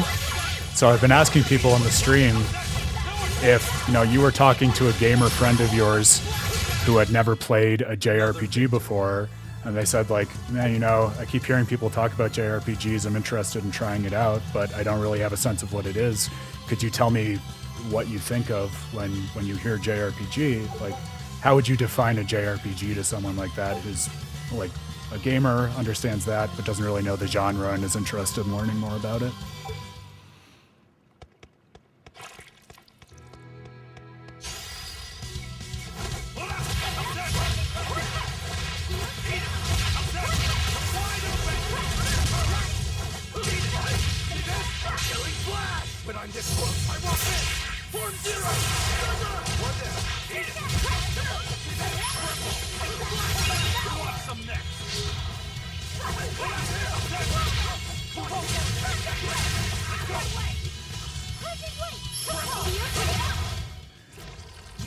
Okay, nice. Yeah, so it's not focused on a single character as an avatar so much as on a group where you get to know a bit about, you know, not just a range of characters, but also their relationships with each other. I appreciate that. That definitely sounds right to me. Always ready to fight. Yeah, so maybe it's less about a specific combat system because there can be a lot of variety in that.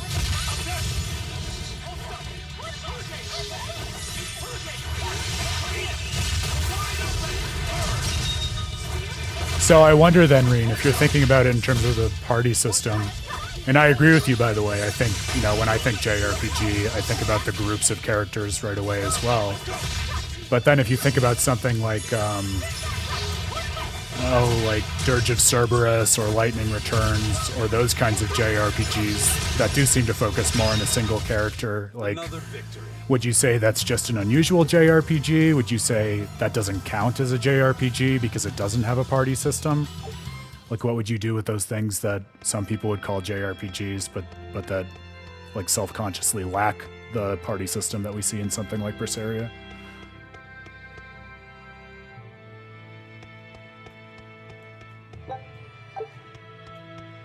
They're supposed to be protecting the people from demons, but there are demons right under their noses. Abbey's security is certainly lacking here. The whole point of building those massive walls around the city is to keep people safe inside. And that's definitely one direction you can take it, right? That's why I'm kind of asking and trying to get your take on it, because I do know people who would call Dirge of Cerberus a third-person shooter, but I also know people who would call it a JRPG. So I think it's those sorts of corner cases that are interesting to me, because I think they do a good job of pushing against our intuitions of what we think really counts as a JRPG or not, and why.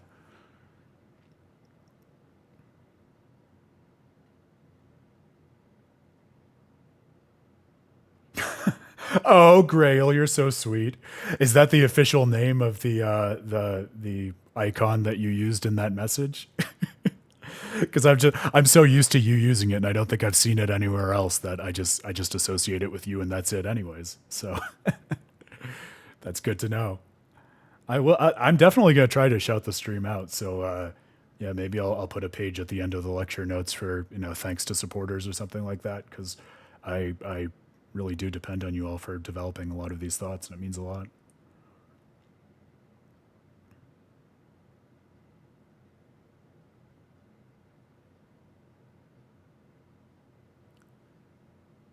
But see, I'm not a basic Twitch guy, so that's why I ask. I need your help. This is what I'm saying.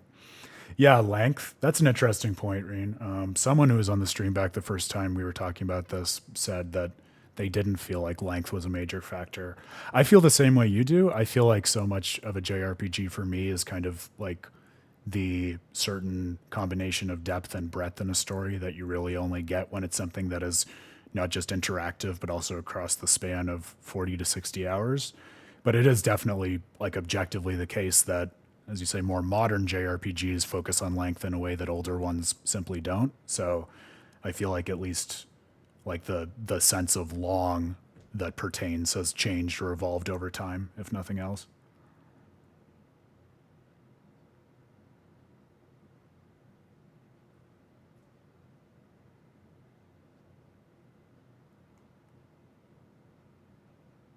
Yeah, Pokemon. So that's interesting. I don't think I said this, but actually the whole sort of, like, topic of the panel that we're going to be giving is, I mean, it's thinking about JRPG storytelling more broadly than this, but kind of the hook to bring people in is a like staged debate over whether Pokemon counts as a JRPG. So it sounds like you're saying it would count as a JRPG in your mind. Is that right?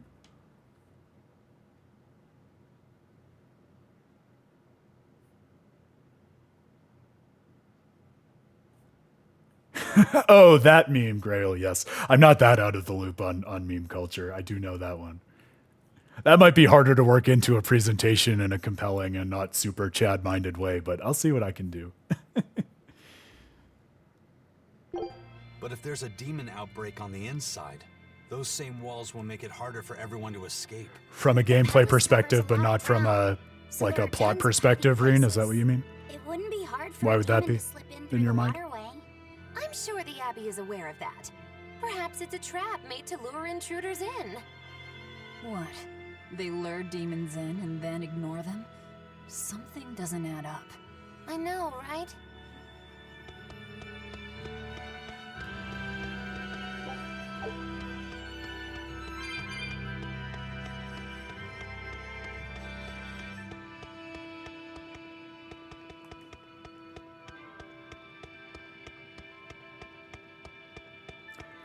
Well, there you go, Grail. You solved my problem for me. That's exactly how I have to use it. You must be at least this sculpted and handsome to watch this stream and engage with this content. I feel like I'm taking crazy pills. There was a unique enemy back here, right? Did we fight it and I just totally didn't process it? Yeah, it seems that way. That seemed like the way forward, though, so I did want to just check the other path before we moved on here.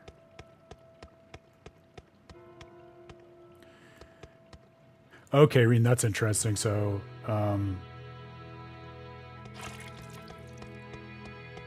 so when you say the story is too bare bones, do you mean it's like it's too short? It doesn't go into enough depth? Because I actually, and something I mentioned earlier on the stream, I don't know if you were here yet, is I actually don't have a lot of experience with the traditional Pokemon games, but I did play Violet, and I was kind of struck by how, like a lot of its story in terms of like the final confrontation and the lessons that it was trying to impart, like it felt more like a JRPG to me than I expected from a Pokemon game in its story and kind of what it was trying to teach. So that's why I'm wondering. You're fighting the Reaper.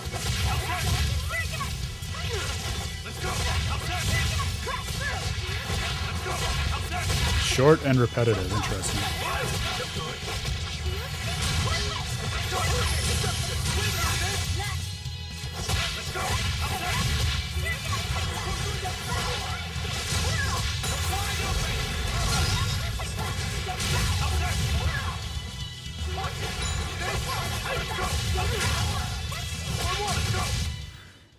So if you're interested in like podcasts about gaming, Reen, and you're interested in Pokemon, another thing I'll just shamelessly self-promote. It's actually, it's self-promotion in terms of the publication. It's not my work. But since we're a passion project and just in it for having these conversations anyways, another analyst, the guy with whom I'll be lecturing over Labor Day weekend, he's doing this really cool audio series that's basically like a retrospective review of Pokemon over the years, and especially thinking about the ways in which its stories like complement and build upon one another to like dive into more interesting and adult and complex themes than might initially meet the eye, especially if you're just diving into them as a kid. So especially as someone who's not been that deep into Pokemon in the past, it's been really interesting to me because I've always been kind of on the outside, superficially just seeing it for like the children's joy in it and the magic of the monsters and everything like that. But he's definitely gotten me thinking there is a lot more interesting there in terms of the story content than I ever would have expected. Here I come. Let's go. Shut up, Grail. That's what you get for being a regular on the stream. You get to hear me introduce the other people from With a Terrible Fate in the same way every time.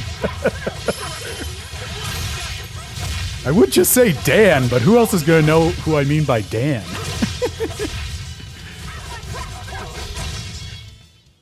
Victory is ours.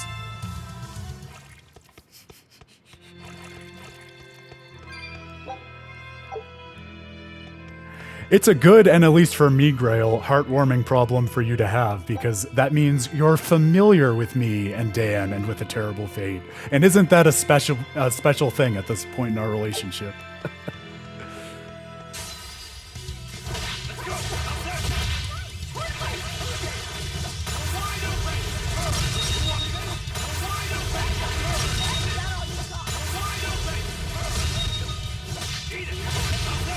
I don't know how unrelated that is, Reen. I feel like that's in the domain of everything we're talking about. My most recent playthrough of Tales of the Abyss, which was my basis for writing that article I shared, definitely also gave me a new appreciation for Tyr, because especially after Tales of Arise came out, I really wanted to revisit Tales of the Abyss because, like, I remembered Tyr and Luke's relationship, but I felt like there was just something about it that made it a very different kind of, like, love and relationship in general than something like you get with, without spoilers, with the main characters of Tales of Arise. And going back to Tales of the Abyss, I definitely felt that. That's one of the things I spend a lot of time talking about in that study, just this idea that, well, as you say, there's a kind of independence and intrinsic value to Tyr that is not just reduced to a romance, and that the relationship itself is sort of more of a like a conduit to spiritual love, or you might even call it divine love, rather than just a like a, you know, typical romance arc between two characters.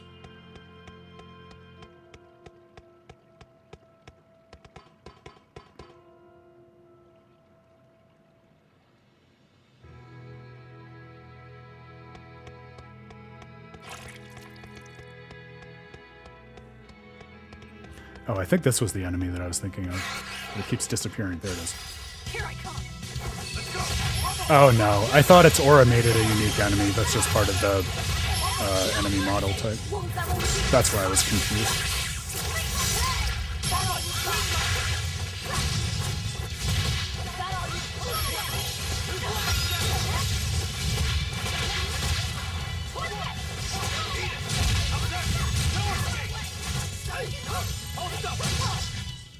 You won't get any pity or compassion from me.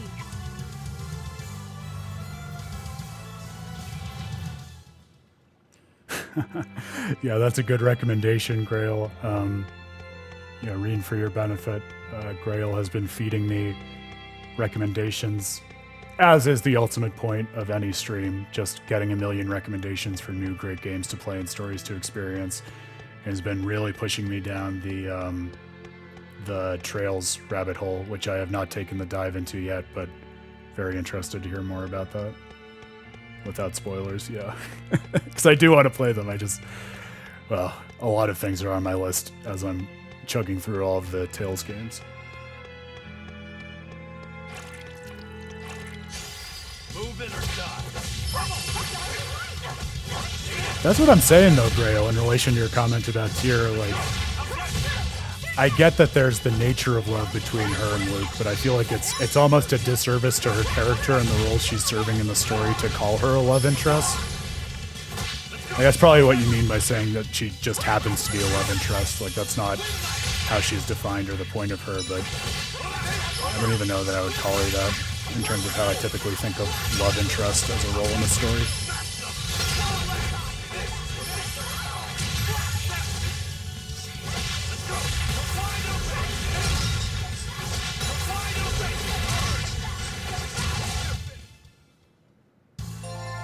Your style is really unique.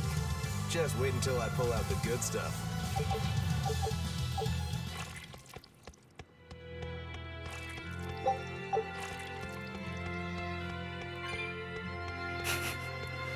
Grail, you've gotten in my head also about the way I introduced Dan, so I'm going to need to find some new way to introduce him on the next stream. Maybe I'll go with nationally recognized Japanese scholar Dan Hughes, who also happens to be my friend and colleague, in the same spirit that Tyr happens to be a love interest.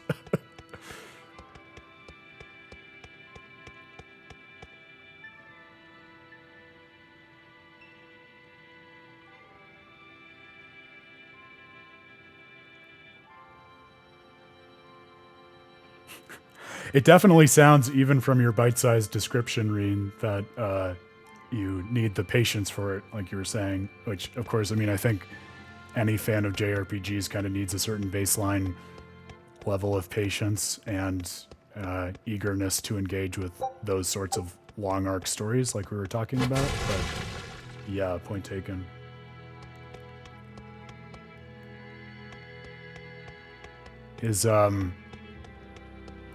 Yeah, so that's one of the other things that is intimidating to me about those games just from the outside is like, I know that there are a million of them and I don't really know where to start. So while I have you two as a captive audience, like is there a particular Trails game or set of Trails games that you would recommend I start with if I wanted to just get my feet wet and see what they were like?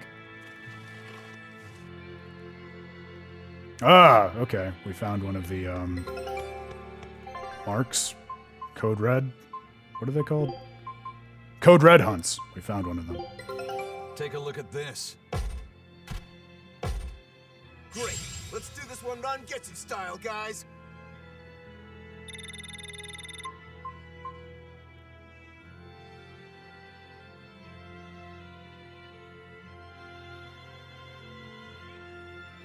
Okay, so the Sky Trilogy is the place to start?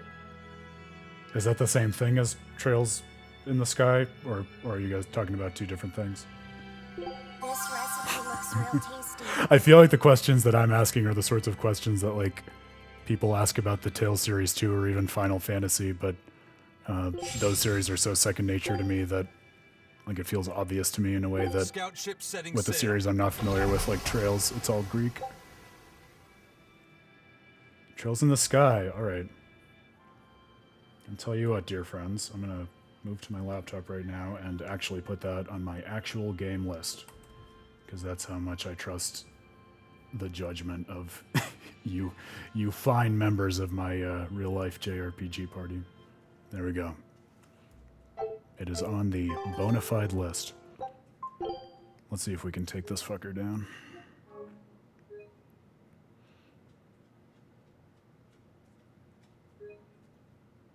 Oh, that's interesting. So it's a different, like, geopolitical focus each time, or different, like, era in the world history or something like that? That's pretty cool.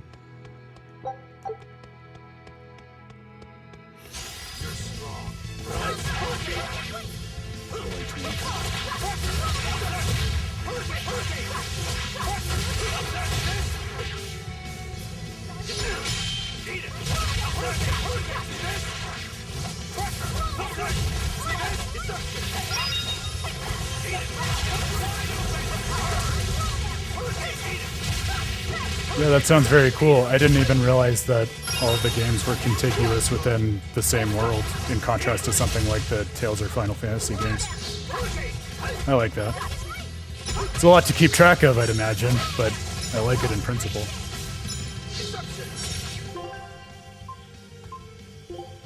Yeah, I don't love how he paralyzed us. I'm very quickly experiencing what you were talking about at the beginning of the stream with regard to status effects and loss of souls. Not great.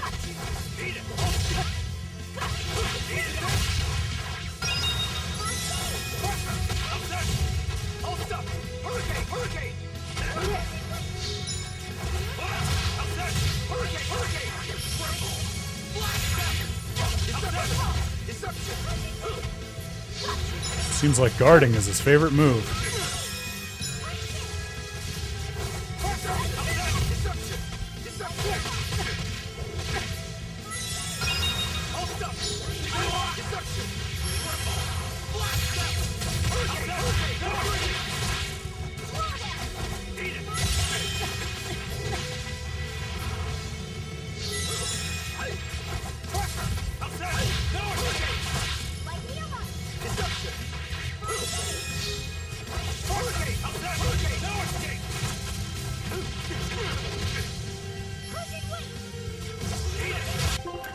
Reen, I'm totally with you. I love what you just called out. Actually, I'm not going to promise this is the last time I'm pitching that article, but I'll just say that's one of the things that I actually dive into in my study of Tales of the Abyss, because I think there are so many strands of really well articulated and specific Jewish mysticism in that game. And I think one of the interesting consequences of that is that there's a very compelling way in which you can read Luke and Tyr, where it's not just that they're independent characters with a special kind of bond and relationship, but also that they pretty directly represent well-defined mystical ideas of sort of the ideal of masculine energy and feminine energies, not in any ways that are bound up with sort of current, like political or topical understandings of those concepts, but more in terms of like energies of yin and yang, or giving or receiving, or whatever way you want to cash out those terms that are much more sort of traditionally theological in nature, which speaks to the idea of Tyr as a really strong and compelling character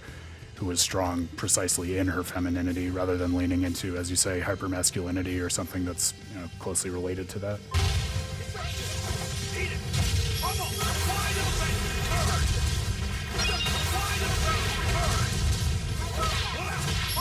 Yes, they support each other without being parasitic. I love that. Couldn't have said it better myself.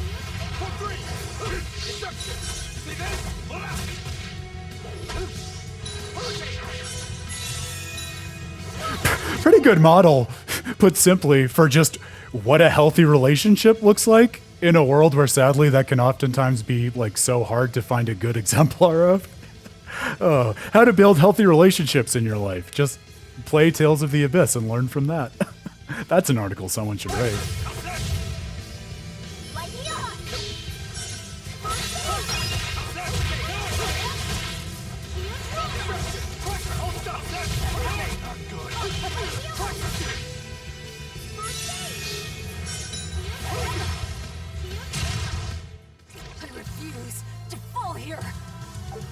Well, I wouldn't call that a pretty or stylish battle, but apparently our grade was sufficiently stylish, since we know that grade is a proxy for style in Tales of Berseria. And at the end of the day, a W is a W.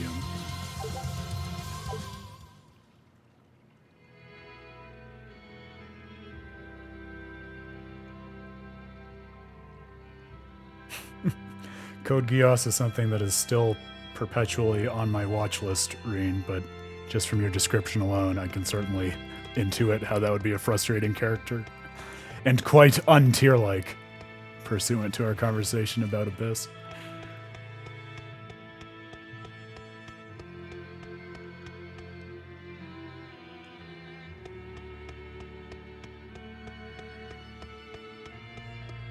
Oh yeah, that's got to be a tough irony.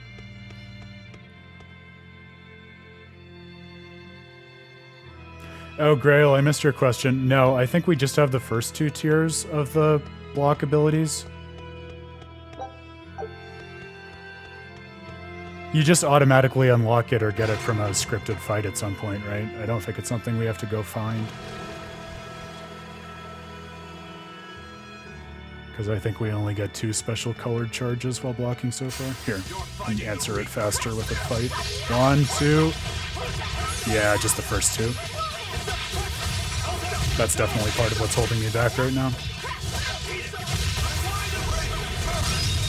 That and I just suck, but yeah, the 3rd tier guard ability would definitely be helping.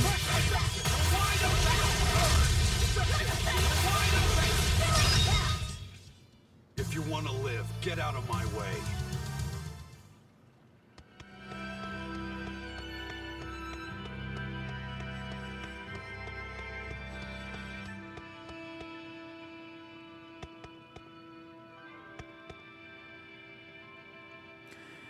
Oh, but I'm going to bully you to explain it more, Grail. No, you know it's not possible to overthink things on a With a Terrible Fate stream. Tell me more of why you think that. And I ask because I actually, again, without trying to get into too many spoilers for Arise, I remember being really, like, blown away by what I took as its capacity to tell, at the end of the day, like, a really simple and moving love story. Like, I think it postures at telling so many other kinds of stories throughout the course of the JRPG, but I felt at the end of the day, at least at the end of my first playthrough of it, and I'm going to be replaying it in the next month, as I said last time, that it really is just a love story. Not in a pejorative way, like, oh, it's just a love story, but that's what it is at the heart of it. And I was really moved by that, because I feel like I don't oftentimes see that sort of simple representation of a kind of pure and unadulterated love in the games that I play and the stories that I read. So I found it rather magical for that reason.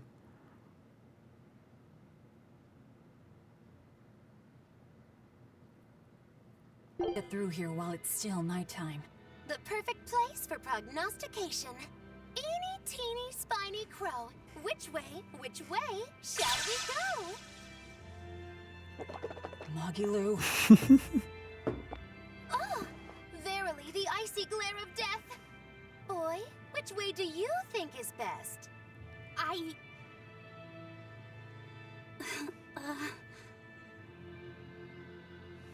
There must be a way up somewhere.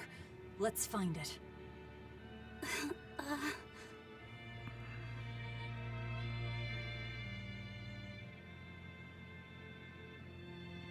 Why so glum, Velvet? The thought of killing a man weighing heavy even on your own damaged conscience? Not especially. But I wonder how you remain so flippant about it. Hey, I'm not here to murder anyone. I'm just tagging along in search of my traitor. Do we have to kill him? Can't we just make him stop this nectar business? I don't think he'd listen to us. Huh? Word in the taverns is that this High Priest is a real shady character. The Abbey and the religion are popular now, but 3 years ago, no one had heard of them. High Priest Gideon was the one who led the church through those dark days. But once Malachim became visible to the general public, and they learned how effective Moloch arts were against demons, that all changed. Humans are such fools, only believing what they can see with their own eyes. And once the church had attained popular support, a nasty power struggle swept through the ranks. Many vied for the mantle of High Priest. Charlatans, power-hungry converts, but they all faded away. They left the church? No, they all met their maker. Some from disease, others from accidents. And in the end, Gideon became High Priest. He may be the head of the church, but the people clamor for Shepherd Artorius. That's gotta sting. Either way, if we're to face him, he might have some tricks up his sleeve. We'll need to keep our eyes open. It doesn't matter who he is. We just do our job. Yeah, Grail, that's a really interesting perspective. I'll definitely keep that in mind, and maybe we can talk about it as I do my replay of Arise in the next little while. I think it's kind of an interesting case study or opportunity to think about, like, the relationship between, like, the literal and the symbolic content in JRPGs and video game stories more broadly, and kind of ask the question of how it is that we adjudicate that and how we decide whether something is a symbol versus something that is more like a literal representation of what is the case within the world. And the reason that I say that is I totally get what you're saying, where you feel like based on the nature of Shion and the nature of Alphen, Shion is kind of boxed into the relationship. I almost read like their abilities and the way that they're two puzzle pieces for each other, though, as more symbolic of what it is for sort of two people who have no place in the world and are just being used by other parties to find someone else to whom they can actually relate and whom they're just the right fit for, and how, again, kind of magical or fairy tale like that can be. So I think it's a bit of just a difference in judgment in terms of whether you see that condition as predicating their relationship or like metaphorically representing their relationship, if that makes sense. Shoot, I was going to say something else. It was on the tip of my tongue. It'll probably come back to me.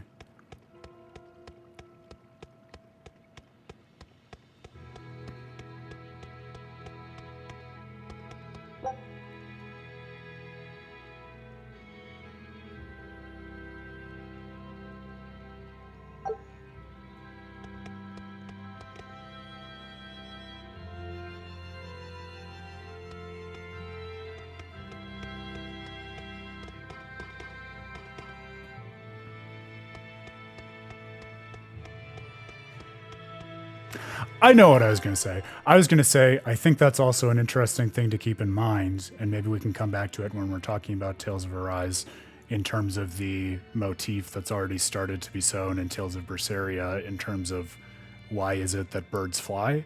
Because I think the other interesting dimension to what we're talking about in the Elf and Shion relationship in Tales of Arise is it's not even necessarily a problem of like the right way to read the game, like the two different perspectives we're talking about. I think there's reason to believe that both of those are in the game and that itself might be part of the theme that it's considering or something that is at least worth thinking about, because the same thing arises in real life. And when one thinks about relationships, right, you can have this feeling as if, oh, I'm really compatible with this person and that resonates with me. I feel really empowered by that. But depending on how you look at it, it's almost a glass half full or glass half empty thing, right? Because if you're glass half empty, you might think, oh man, it's like it's my particular character traits that are just boxing me into a relationship with this particular person because no one else understands me. So it's kind of two sides of the same coin and gives you an opportunity to think about just the nature of relationships and bonds with people in two pretty different but complementary perspectives.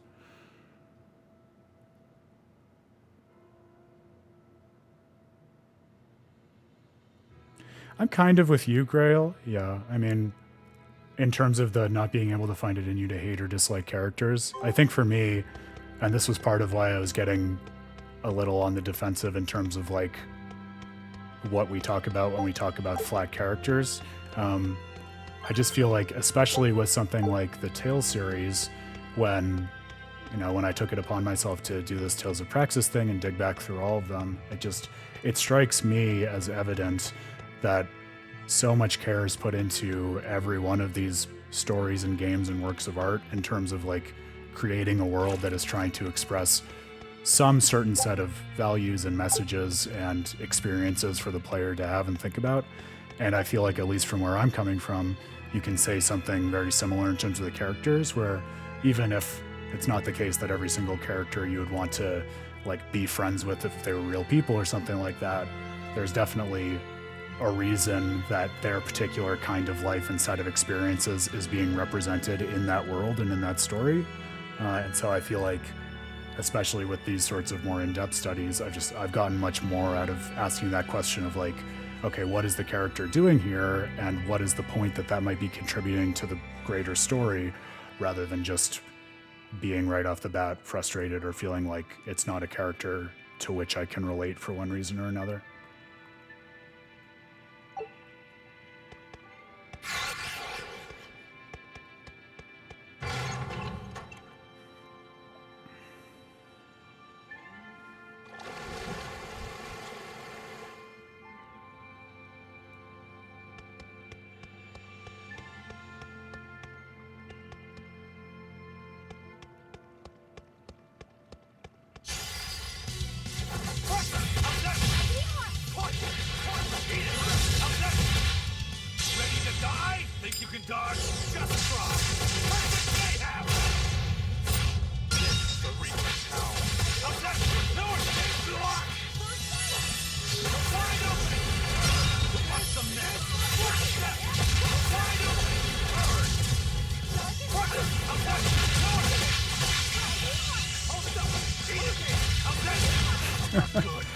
Oh, Grail, you're with the Terrible Fate's best advertising.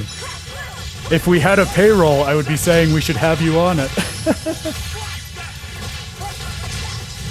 But I mean, this is what we advocate for above anything else in With the Terrible Fate, and so I'm glad, in all sincerity, that you feel this way about the stream. Hopefully, whenever you pick up a piece of our content or go to one of our events, you always feel this way. The thing that we are really passionate about is just creating the language to like have more involved and analytically precise conversations about these games that we all love so much, just so that we can better express to each other like what our experiences with these worlds and stories are and why those are meaningful to us.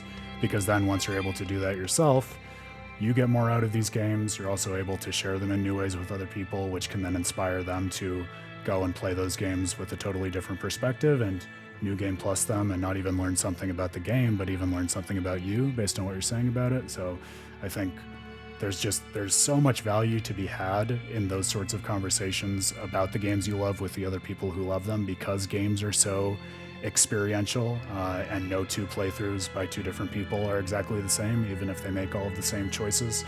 And it really, on the other side of that particular coin, it saddens me and it saddens all of us with the terrible fate when so many conversations about games kind of veer in the other direction into just the vitriolic and sort of trying to go on the attack and tear other people down whenever they had a different experience with a game than you did.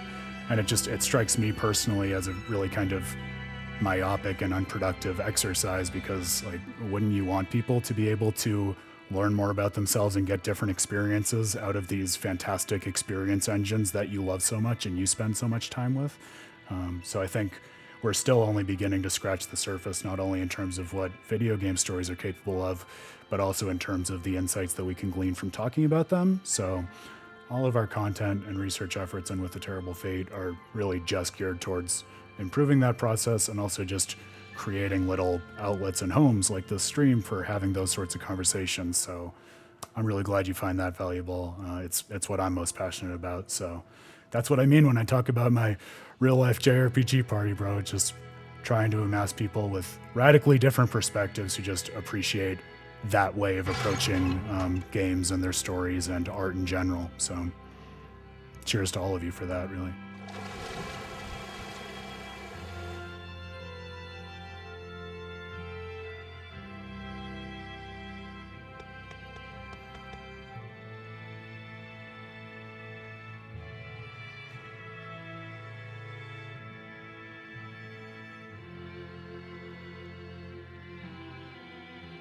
The Venture Bros.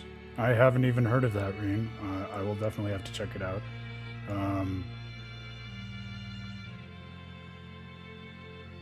Where can I find it? It sounds like you're saying it's a show, it's not a game.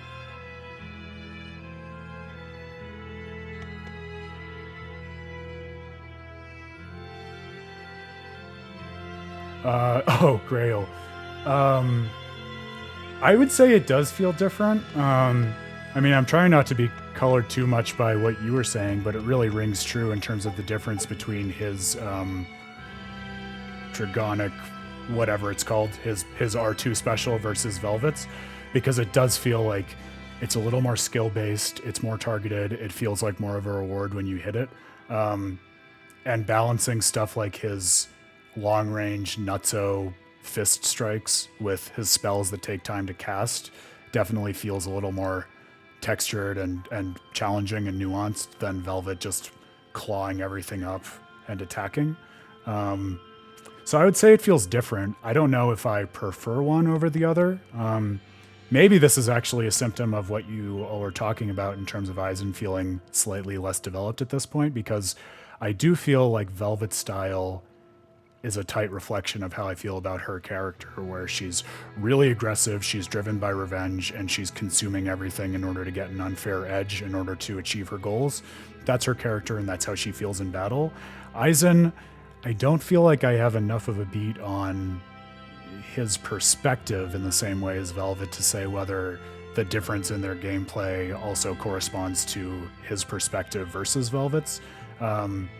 But I will say it's worth keeping an eye on, and we should talk about it more as we spend more time going through the game, because he does feel different. It doesn't feel like just trading in, one swordsman for another or something like that.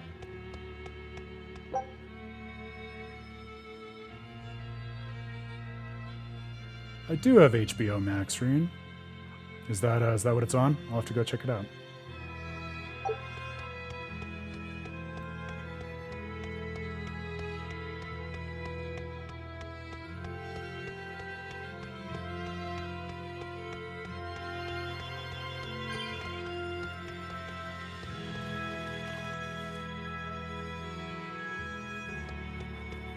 Okay, I'll say this as an addendum, because I'm thinking more about Aizen now as we go through this. I think Velvet is so aggressive, devil-may-care, rushing everyone, whereas Aizen, like, as the captain of a ship and the leader of a crew and everything, it does make sense to me that he would be a little bit more measured and reflective. And decisive, but not like he's throwing everything against the wall every second of a battle and hoping that something will stick. And that does come through to me in kind of the way he reacts to my inputs versus the way that Velvet does. It feels like it takes a little longer for him to get attacks off. Everything has to be just so for his specials. So I would put a tentative flag in the ground and say it seems like his character is reflected in his gameplay the same way Velvet's is in hers.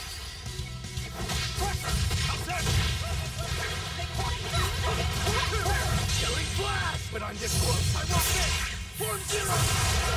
4-0. Got it, Grail. Well then, the one thing I will ask of you, especially since you have this knowledge base more so than I do in terms of gameplay, is just like, if you could please shout out to me as we continue on in the stream when you think it's worth for me to try out the other characters, because mostly based on the conversation we were having during Zestiria about this, with like the different approaches to gameplay and the way that different characters play in these games, I really do want to make this a game where I make the effort to try playing as all of the different characters and not just in one battle to say that I did it. So you just tell me when you think it's a good time to switch to another character and try him or her out for a while, and I will do it. But I will let you be in the driver's seat for that, my friend. You know better than I.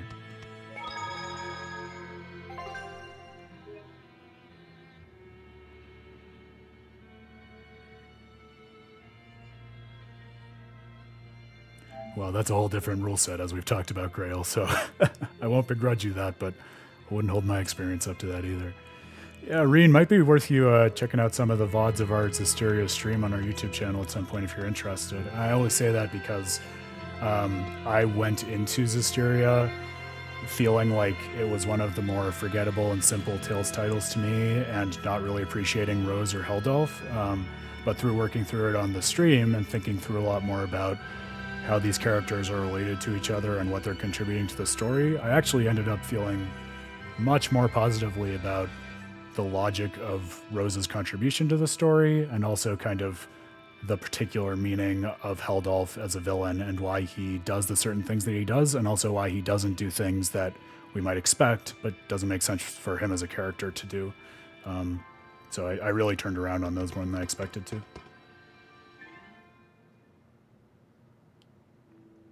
A library?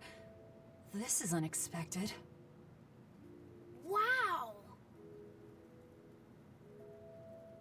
Oh, well, isn't this a rare collection of tomes?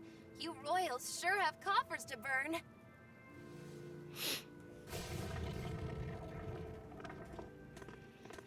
Oh, books in the ancient tongue. Can you read it? Well, no, but I just...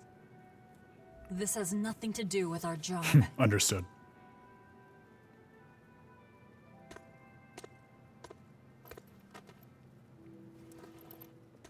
Huh? If you want it, just take it. Don't pretend to be noble. You're consorting with demons. Yeah, Reen, without getting too much into the depths of our Zestiria stream while we're working through Berseria here, I will say, again, like I felt that way during my first playthrough of it. Working through it this time, I don't really feel like that's what the game is trying to say, because I think it much more carefully than you might expect plays with the idea of what is malevolence versus what is evil or something that is morally reprehensible. It sets you up to think that those are the same things. I think it ends up being pretty clear that they are not. And I think without going too far into it, and Grail, you can feel free to supplement if you want to, because I know you watched especially the end of that stream. So I think its message has much more to do with the value of having like an authentic and clear-minded alignment with what your values are and how you bring those values out into the world, even if, and especially if it's something that antagonizes others or brings about conflict. I think that is sort of the subversive and interesting part of that story that is not easy to access, but I think is key to understanding not only like what the hero is trying to do in the first place, what Saray is really after, but also what the villains are contributing to the world. Because I think it's really important, as you say, not just that Rose is there, but also that there are a range of villains that we get pretty delicate portraits of that do not accrue malevolence. And I think solving the puzzle of that and why they are important to the world and why Saray doesn't want to kill them or defeat them even really, but just correct them in this particular way is a much subtler twist to the game, but I think a really rewarding twist than meets the eye. Good grief, Velvet. You can't lighten up for once in your life? Lighten up? Did you forget we're here to kill someone? You really want that ratty old thing? There's gotta be way pricier ones.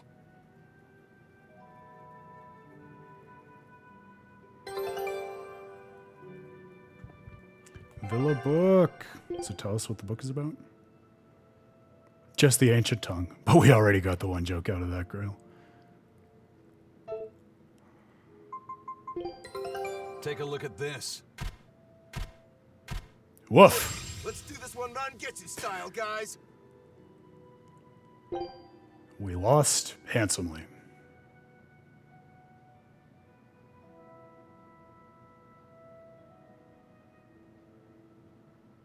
Scout ship setting sail.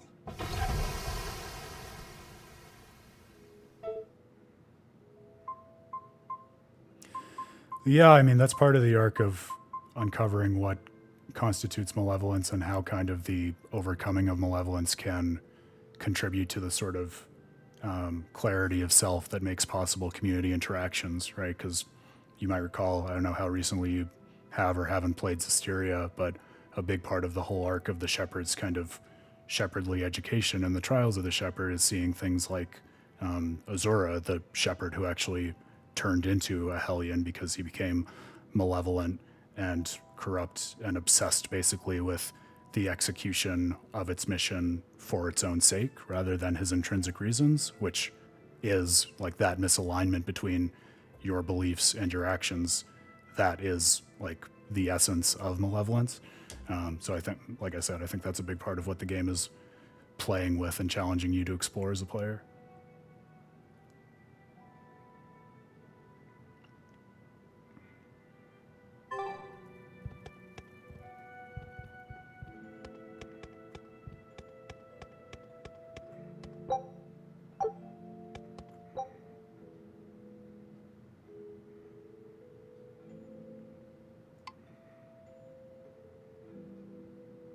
Okay, we have 3,000 orderlies and 100 praetors.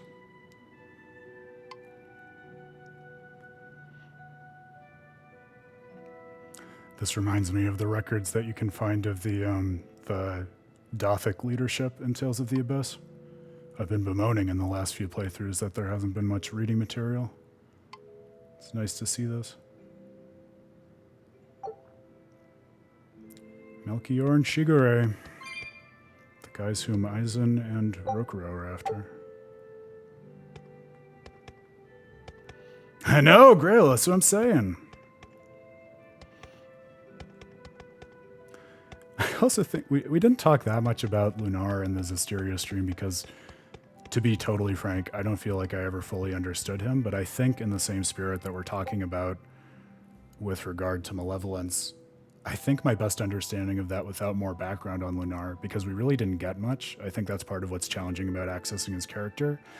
But I think the interesting thing there is exactly what we're saying with regard to the distinction between your intentions and your actions, because if you think Lunar is a psychopath who's just enacting all of this destruction on the world to be sadistic, that itself, remember, is deeply misaligned with what it is that the Hidden Bones are doing, because their whole like code of honor around their contracts and the assassinations that they execute is deeply non-psychopathic. It's very principled in the sort of morally upstanding way that allows them not to accrue malevolence. And so for Lunar to be enacting that code with this kind of underlying psychopathic intent and interests brings about that exact kind of dissonance that is made very clear throughout the story is the nature of malevolence and what's going to turn you into a Hellion, which is exactly what happens with him.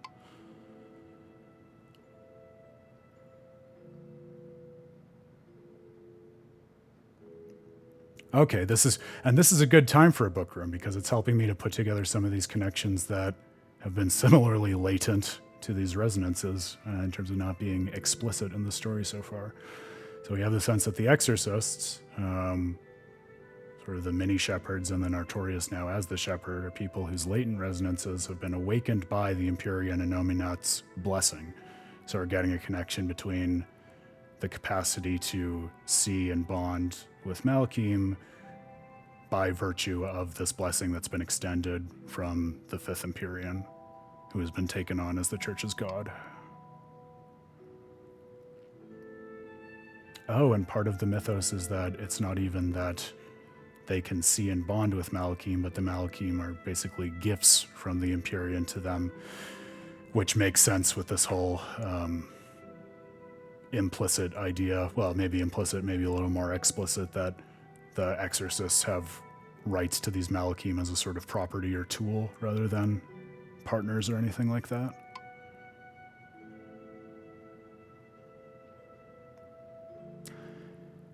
And a suggestion to buttress what we were talking about a couple streams ago, that no, Artorias is not the first shepherd, which is part of why they're invoking shepherd as a special title to him, which means we're not witnessing the start of the cycle of shepherds and Lord of Calamity, but rather a significant moment within it.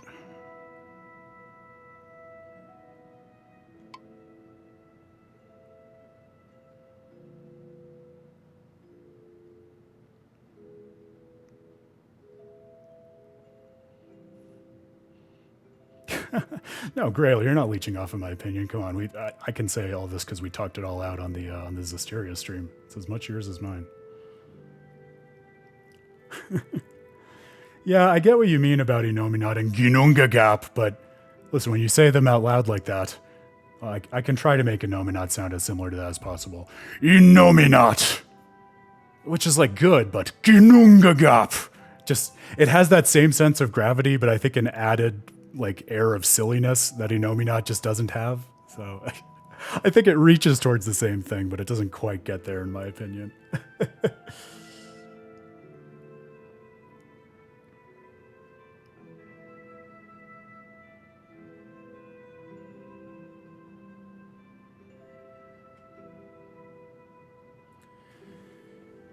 Yeah, so tell me more about this Garo, Reen. I'm ashamed to say I've never even heard of it, but I'd love to hear more, especially if it pertains to the stuff that we're talking about. And Grail, it's a good question. I think it's the kind of question, the one you just asked, doesn't Saray have to treat his seraphs as tools, that we'll want to hang on to and think about as we go through the rest of Berseria? Because I have a feeling that might be a good key to like surfacing some of the interesting points of similarity and difference between the games and what I might be trying to say relative to Zestiria. Because remember, the answer to what you're saying is absolutely yes. Like, especially as shown in the very final confrontation in Zestiria, like he literally loads up his friends into his gun and uses them as bullets. So that's unequivocal that he uses them as tools. I think the key difference, at least as I see it so far, based on what we've seen in Berseria and the arc that we saw in Zestiria, is, again, remember, it all comes down to purity versus malevolence and kind of consent to like allow yourself to act and be used for certain ends in the world according with what you value and what you really want. So I think for Saray, part of why that story can be uplifting as opposed to like a story of enslavement or subjugation is that all of those seraphim choose to go with him and are very clear and explicit about saying like, yeah, my dream aligns with yours. This is something that I value on my own terms, and I want to contribute to this effort and support you, the shepherd. Remember, that was part of the big tension with Mikleo. That was one of the really early points in Saray's journey, because yeah, they were childhood friends and yeah, they spent a lot of time together, but it was a whole other thing for Mikleo to become like an agent of the shepherd. And Saray didn't want him to do that because he didn't feel like Mikleo shared the shepherd's dream in the way that Saray did. And Mikleo basically had to bully Saray into realizing like, look, I have the agency to decide what I care about and what I want to do. And this is it. You've got to accept me.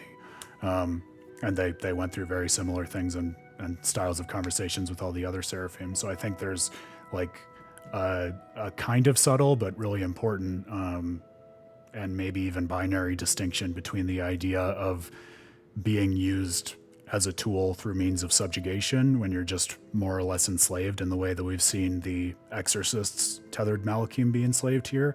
Where again, remember, like, part of what they've said very explicitly about the tethered Malachim so far in this game is that the exorcists have methods to basically seal away their personal identity in order to make them more effective tools, right? Which is the total diametrically opposed approach to partnership with someone than what Saray took in Zestiria, saying like, look, I care so much about who you are as a person that I don't want you to come along on this trip at all unless it's something that aligns with your goals and what you want to achieve in the world. And I don't see that as trite. I think it makes all the difference, and I think it's a good way of capturing what Saray has that, at least to date, we haven't seen one iota of in Artorias as a shepherd.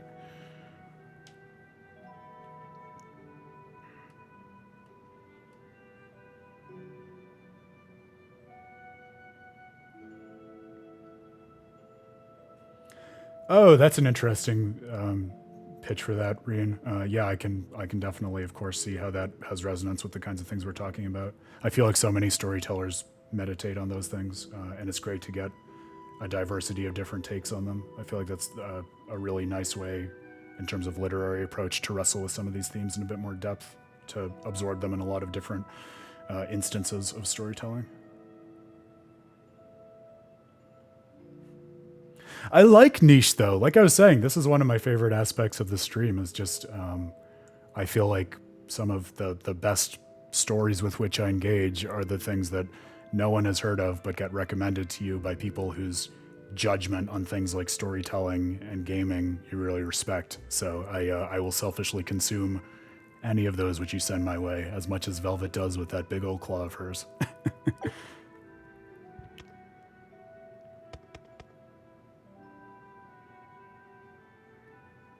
All right, Garo, one who shines in the darkness. I will put that on the list too.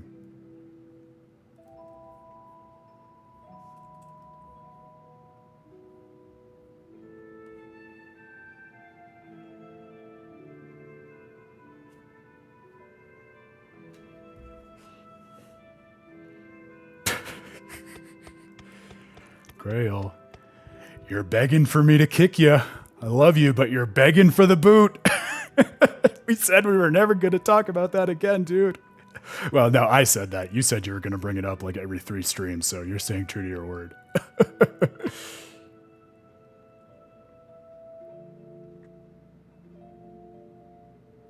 Oh, that is an interesting quandary, Reen. I could definitely see how that resonates with Zestiria, too.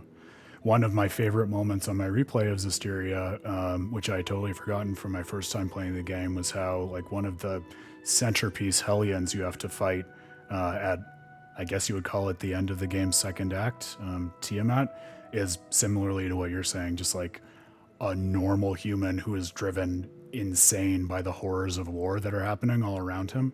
I think that's a really interesting kind of intimate approach to the question of malevolence and human suffering, and even stuff like the meaning of war in a way that you don't often get in games such as that.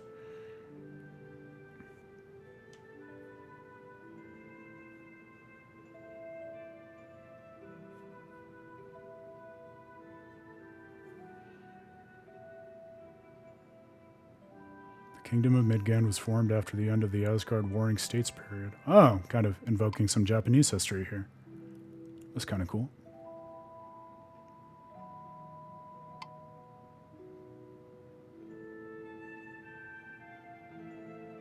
Oh, and that just makes me wonder if, were I an actual scholar of Japanese history, would there be even more to learn about this game based on the sort of allusions and inspiration that it takes from it?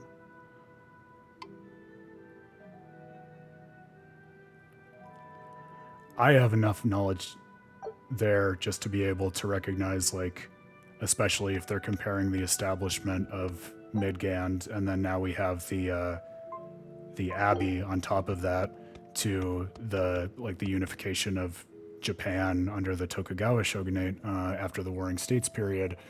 It seems like a comparison that tracks with a lot of everything else we've seen in the world, because this world, and especially the Abbey, is representing itself as super hegemonic, reshaping like world history and all of the power structures and the way that people think about their place in society according to the dicta of the ruling party, the Abbey. And you get a lot of similar themes coming up with the Tokugawa shogunate, Shinto, a lot of stuff from that period in Japan. But I don't know enough to go further than that. I'm going to have to bully Dan into telling me all about it once he plays Berseria. He's working through Zestiria now. I don't think I said that before about nationally recognized Japanese scholar Dan Hughes, who also happens to be my friend and colleague. Since ancient times, our world, an untamed wilderness, has been called by the name Desolation. Midgand occupies the known world, a continent and its outlying islands surrounded by vast outer seas. Far continent is said to exist on the other side of the outer seas, but those who go in seek of it never return in search of it. Interesting. Suddenly makes the world feel much smaller. And less safe, honestly. I think this is the last bookshelf. The 3 rarest diseases, I'm in. They're all COVID-19. Is it too soon to be making COVID jokes on the stream? I don't know where we are as a society around that stuff yet.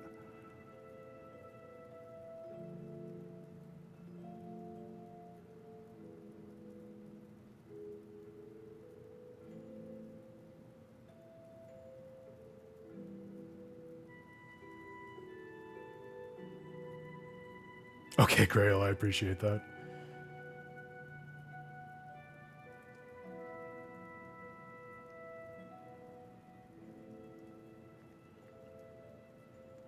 Yeah, I'm pretty sure if you look up hegemony in a dictionary, you get a picture of the Tokugawa shogunate next to it.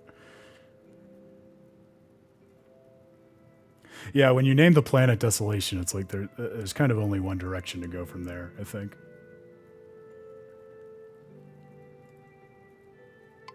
Well, one is going to be Demon Blade for sure. Yeah, that makes sense. Man, I tweeted about this, but I think it was last week. I had the most me dream that just like told me I was way too buried in JRPGs, because picture this, right? I had a dream and we were going through a pandemic that was like very COVID style in terms of like global, out of control, infecting everyone. But the symptoms of the pandemic were that before the pandemic happened, there was neither heaven nor hell. It was just life as you know it, and that's it.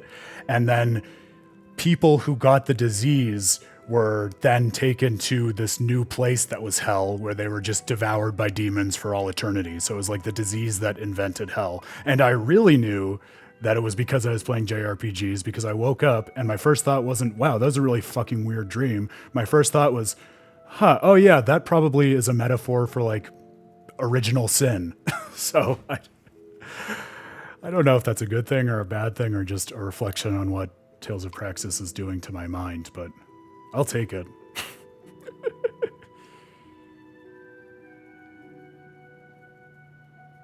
There's no digging myself out at this point. That's what it is, Grail. So you just have to embrace the Matrix at that point. Since I've already been gratuitously sharing my work and the stream is being a little lazy at this point, I'm going to share one more thing just because it's so rare to be talking about hegemony and the Tokugawa shogunate on the stream. Although, who knows? It's us, so maybe that'll change. But a piece I wrote a few years ago at this point, but it was one of the works of mine that I found the most rewarding because it was based on a game that I don't think about a lot, but I have a lot of personal love for, Okami. And I think that game does a really interesting job of using ideas of like hegemony and Shinto, but kind of subverting them by putting the player in the role and with the ability to kind of impose their will on the world in a hegemonic but positive way. So I did a case study on it that really made me like fall in love with the game in a new way. I think it's really interesting, kind of really subtle with the way that it uses like Japanese mythology to create a mythos all its own.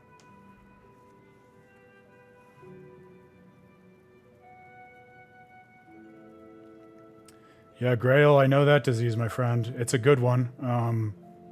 I think I've said this before, but when I was doing my Xenoblade Chronicles 3 book, like there were many nights when I would actually dream in the philosophy of language, which I didn't even know was a thing, but like Wittgenstein absolutely infiltrated my dreams. I got no breaks from him for that entire half a year. Okay, humans can crystallize.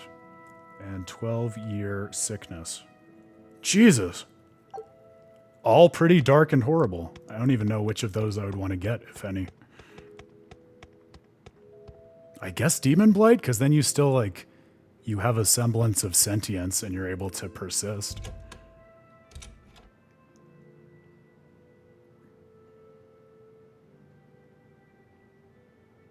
So, Magulu, which way to the worship hall? Which way indeed? I asked you a question. I told you I've been here before, but I never said I was an expert. Yeah, Reen, I'm totally with you there.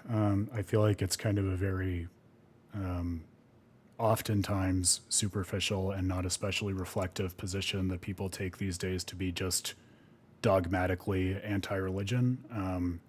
Obviously, a lot of bad things have come out of institutions around religion and religion itself. But as you say, a lot of bad stuff has come out of so many different things. And that, I think, actually is one of the reasons that I'm really grateful for my exposure to and growing up with video games and JRPGs, because I think they're a really useful panacea for that, especially in the modern world for people who might not have grown up religious or with a good relationship to religion, because I think a lot of them, when you boil them down to the lessons and the worldviews that they're trying to represent, a lot of them, you could say fairly, are in one sense or another religious or mystical, like I talked about in reference to Tales of the Abyss, in a way that just shows you like that whole paradigm of thought has things to teach us and experiences to give us, and it doesn't have to boil down to things like anti-scientism or a particular political agenda or all of these ancillary things that so many people associate with religion these days.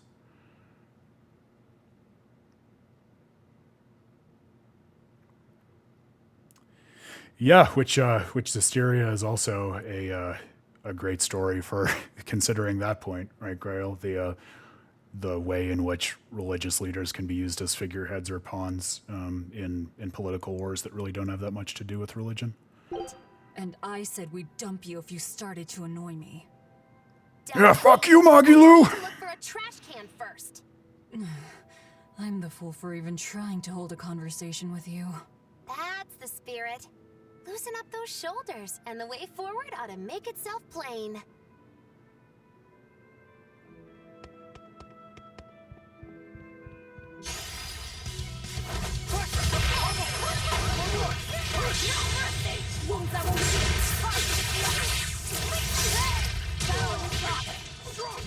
I thought they said she was a human, didn't they, Grail? It has not come up in a while, but I think when they first introduced her, they distinguished her from the demons, I think by saying she was human. I don't think elves are a thing in this world. I guess I should start saying desolation now that we know that's what the world is called. I don't think elves exist in desolation. Come on, really?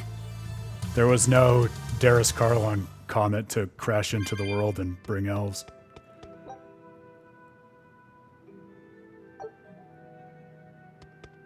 Oh yeah, for sure. I take the point about her ears, but I think at least if we're to assume that the narration is sufficiently reliable that we can take them at their word, I don't think their understanding is that she's an elf. And yes, Grail, good point about the range of demons out there. You would definitely want to make sure you're a Therian or human-type demon. Otherwise, it would require a bit of adjustment to your perspective on the world. You'll be rushed on my blade.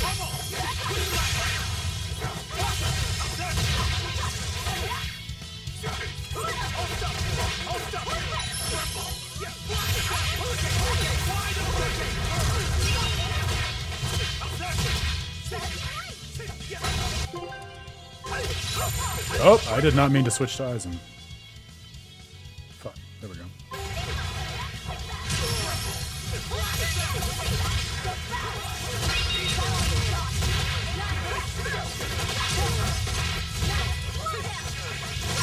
Grail, if you invoke the Demon King Douse, I'm gonna have to hit you with a comet full of mana.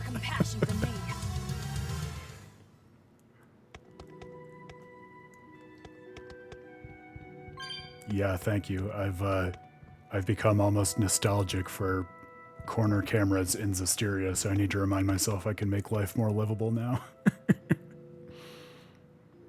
Yeah, thank you for sharing that about your family background, Reen. I think that's a really great point that more people ought to be aware of and bear in mind that it's perfectly consistent for people to be religious and have their own personal, really meaningful relationship with all those ideas and still be critical of a lot of religion.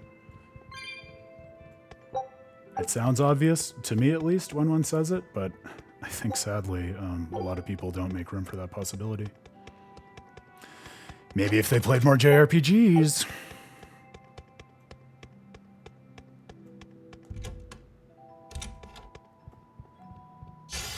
Looks like you want to die. Go kill him!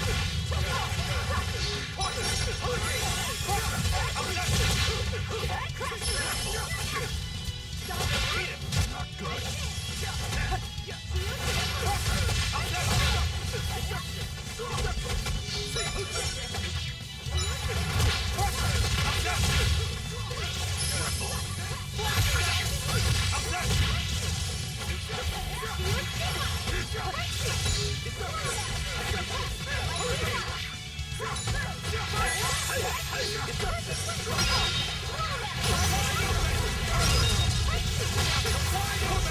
Yeah, Gray, excuse me, Grail.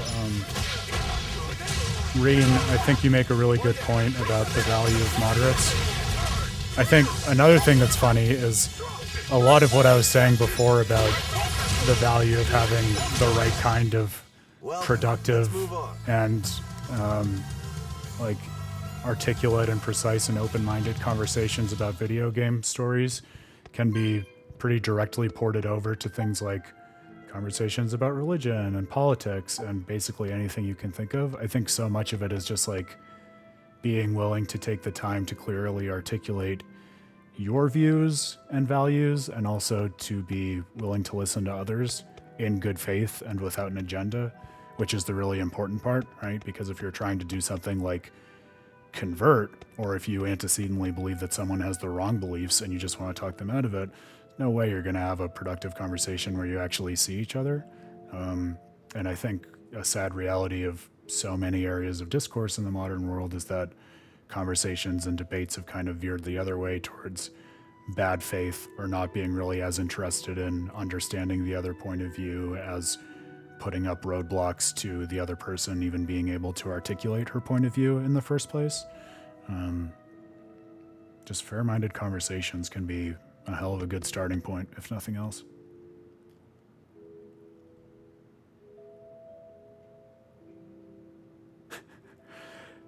Grail, I think at this point your religion, at least on the stream, might be saying provocative things that you refuse to elaborate on, which, not that I'm flaming you for that. That's definitely a choice. I respect it, but you're definitely developing a brand.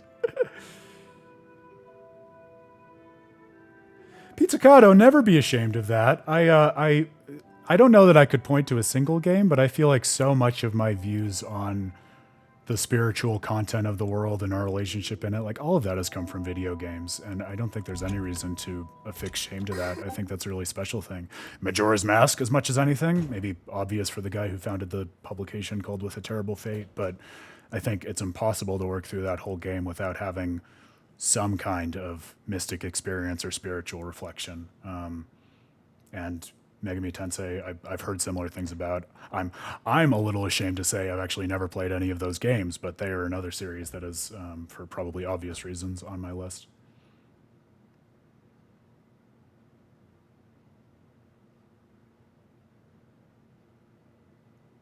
I'm just catching up on messages quickly, since you all are so talkative, which I love.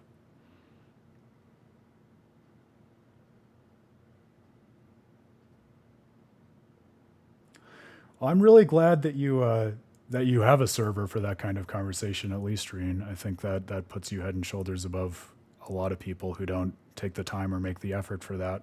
Although, I don't know, maybe that's needlessly pessimistic of me. I do feel like it's funny you make that comment about, you know, one of the youngest people being the most open-minded, because I do feel like the more I've spoken with people of like the next few generations, like the younger ones, they do seem to be kind of, at least some of them, like aggressively pushing back against a lot of the cynicism and bad faith debate and just being much more authentically interested in real conversations, which is really refreshing to see. And I think a well-warranted corrective after the last few years we've all had.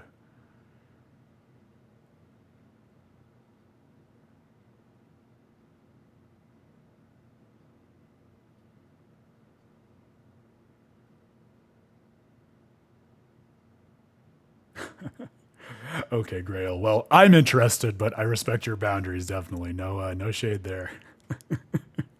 And we don't want anyone to get banned on Twitch. That would be the fail state of the game, to be sure. Feeling nervous, Laphicet? A bit. I can teach you a spell that will help. Like that eeny teeny spiny crow thing? No, that was divination to draw back the Veil of Fate. This spell is a bit of magic that will improve your fortune.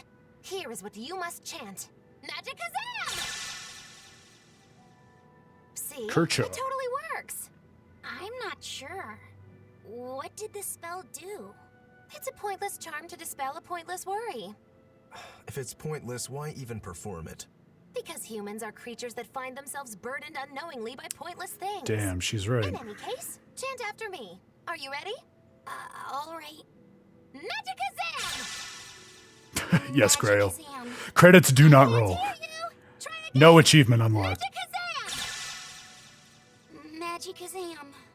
Once again, with feeling! Magicazamazam! Magicazamazam! Again! Magicazamazam! Is that all you've got? Magicazamazam! He's trying. Keep it down. We're trying to sneak in, remember? What? Oh, rude. Just an old gag. Shut up! Ow, what was that for? I was only easing the boy's nerves. We have more important things to worry about. Demons and Malachim are such stiffs. Magicazam. Huh? Did that help? Aw. And now the boy consoles me. Well, that was pointless. That was a heartwarming skit. I liked that one. Pizzicato, I'm totally with you. I feel like everything Take a look at this. about the world that I care about, I discovered through video games. I knew this would be big. What a treasure! Yggdrasil goddess statue. Oh, it's Martel! I'm gonna lose my mind with all of the continuity between different games and worlds that we're getting in Berseria. I'm so here for this. I hope we get a million times more of this. Yeah, but I've always been interested in philosophy, but I feel like especially more of my like matured philosophical interests between like philosophy of language, philosophy of science, philosophy of narrative have all kind of been inspired by video games, even outside of the philosophical work that I do on video games, because it's so easy. I mean, if you love these games, if you love anything and you want to ask questions about it, you're going to uncover the way it's connected to other aspects of the world, the way it's connected to different areas of the academy and modes of inquiry. So I think just it's all just a big shill for following your passion, right? That's what it's all about at the end of the day. While we're paused here, Reen, also wanted to shout out, I'm so happy you have people in your life that let you talk and talk with you, especially if you worry about talking too much. I just hope you know, never worry about that on this stream. We're here for everyone to be engaged in this kind of deep conversation, digging into what makes these stories so special, whether they're veterans of the series or if they've never played one before like Pizzicato, everyone's welcome. So I hope you feel that. It definitely makes it special for me.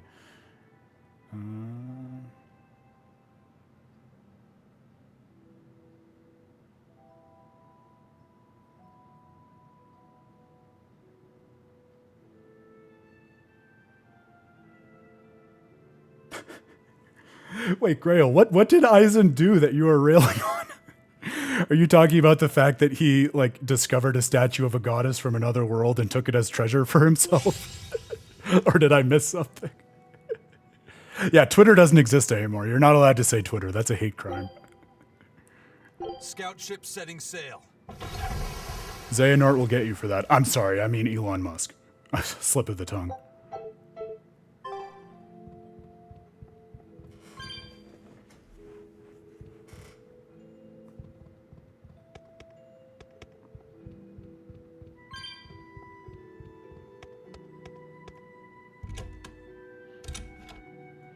Oh, that's so funny. I totally missed that. I guess I was just basking in the wholesome moment between Magilu and Laphicet. And missed Aizen literally swinging in there. Oh, I thought we might be so fortunate as to get a second library, but it doesn't look that way.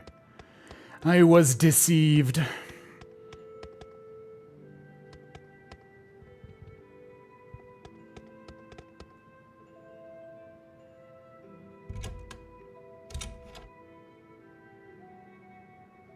Oh, Grail, have you not heard that? Yeah, it's so funny when Twitter announced the whole ridiculous rebrand, like all of the gaming people I know on Twitter started adding X to their name organization style, because the gag was that he had basically like Norded all of Twitter. Yeah, so I can't take credit for that, but it's the only piece of joy I've gotten out of that rebrand at all. Looks like you want to.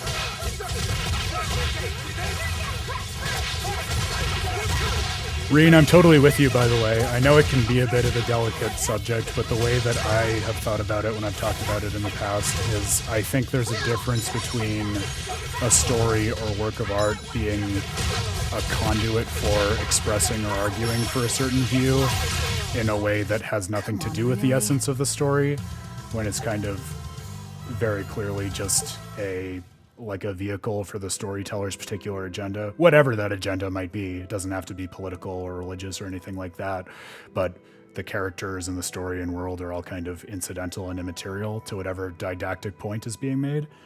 And I feel like that's much different, and to me, less satisfying as a work of art than an artwork that expresses a point that may well be religious or political or something that is really poignant and didactic, but where the overall story and characters are architected in such a way as to logically reflect and embody that point. Because like I see people complaining oftentimes about, you know, like the politicization of stories or Hollywood or whatever you want to call it, and I don't think that's fair. I mean, politics and the interests and agendas of writers, like that's always been part of storytelling all the way back to Homer and oral traditions and Mesopotamia. Like that's part of why we tell stories, is to express certain agenda. But I think, as you're saying, there's a difference between representing that agenda in an artwork where that is part of the content of the story and its meaning, versus using it as you would just a megaphone or another tool. Back to using things as tools without their consent, because it's all connected on the stream, just to say something that could have just as easily been said on top of a soapbox or something like that.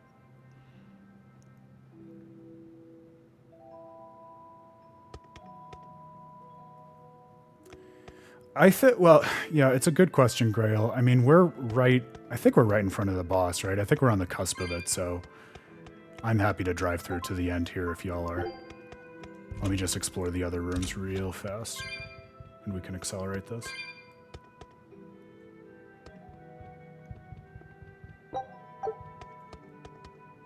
That's true. We could also have a fun high energy stream start on Wednesday. I did kind of like that flow to the Monday stream, but we're so close, unless I'm radically misremembering this, that I think it'd be nice to see it through. Unless anyone, you know, like has to go in the next 2 minutes, in which case I'm happy to wrap up on time and then we can just kick off on the same time on Wednesday. Oh, is this the next area? Because this door was locked. I don't know. I'll quick save for safety. I thought the middle door was going to be the next area, but maybe that's the way out of the dungeon afterwards. Oh, no. I wanted to get out of the menu. There we go. I would imagine so. Oh, it's a big loop. Got it. That took me longer than I'd care to admit.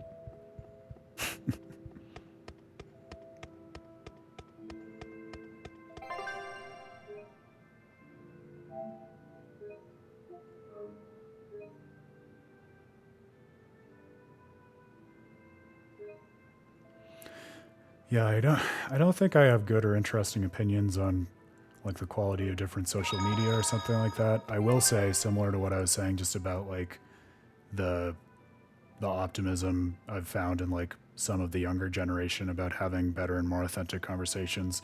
I've gotten a little optimistic about the prospect of the internet for actually being homes for good conversation.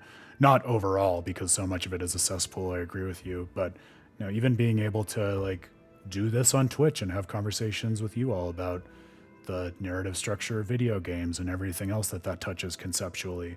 And I have similar conversations in places like subreddits dedicated to different games, or even certain parts of Twitter or things like that. So I think I've gotten optimistic, at least, that the places to find fair and honest and passionate conversation with like-minded individuals on the internet do exist. You just have to sort of have the patience and sensibilities to seek them out, which I guess might be easier said than done.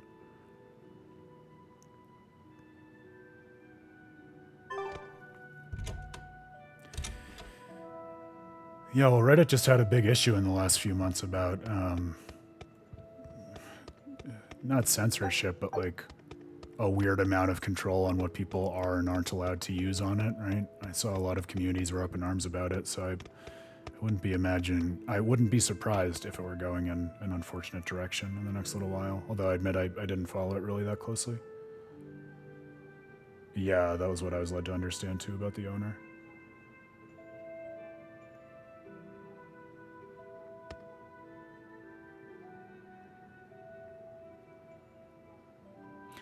Yeah, I'm a fan of older media too, Reen. I mean, that's part of why it's been fun for me to do these Tales series, just as an excuse to go back to some older, in my view, really quality games and works of storytelling. I think, it's funny because I'm so interested in video games as an innovative form of storytelling, but I also think at heart I'm a little bit of a Luddite. Like, I'm happy to stream and have these conversations, and it's a lot of fun and really rewarding, but in terms of my thinking and talking about games, I'm much more comfortable in, like, a long form written, like, standard essay argumentative format, which is obviously pretty outdated by the modern standards of some media and how people talk about games. But yeah, I just don't find it as easy to articulate the same points and ideas in those other formats.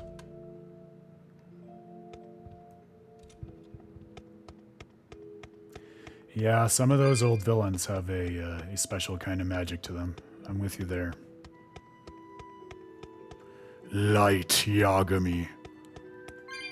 Oh, you're gonna convince me to rewatch Death Note if you're not careful. Not that it would take that much convincing. That would be like that old meme, like, one like and I'll rewatch all of Death Note, and then I like the status myself. Alright, here we go. Are you Gideon? I am in prayer at the moment. Who are you? I asked you first. Such ill manners. But what else could I expect of a demon? Stop right there! Eleanor! Another accurate augury. An ambush. Is this more of your Reaper's curse? Or do you think the old lady sold us out? You figured it out, didn't you? That he's running the Nectar operation. Indeed. I followed up on each of the incidents you caused, and the trail led me all the way to the High Priest Gideon. Yet you still defend him? The punishment he deserves is for the Abbey to administer. Punishment? How dare you? Eleanor! Do you realize how much I've done for the good of the Abbey? Make her nice and desperate, Velvet. I just know the result will be something wonderful. Stay out of this, witch. Oh, it is on! Stand aside. I'll take care of this right here, right now. I cannot. The laws of the Abbey are clear.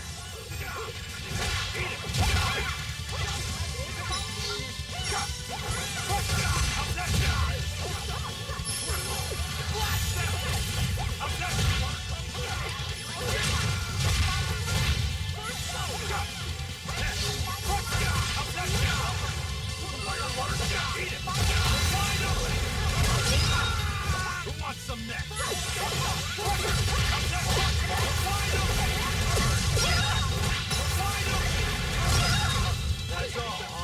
My guess is it's because of the number of bodies in the Battle Grail. Is that right? Or is it something else that makes it ridiculous? Ready to die? dark just fine. What's the mayhem? See this? Deception! Deception! Attacking!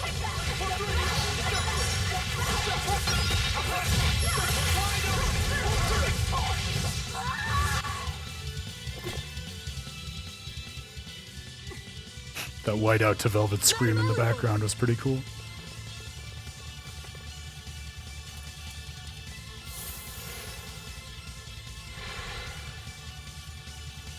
Damn, reinforcements.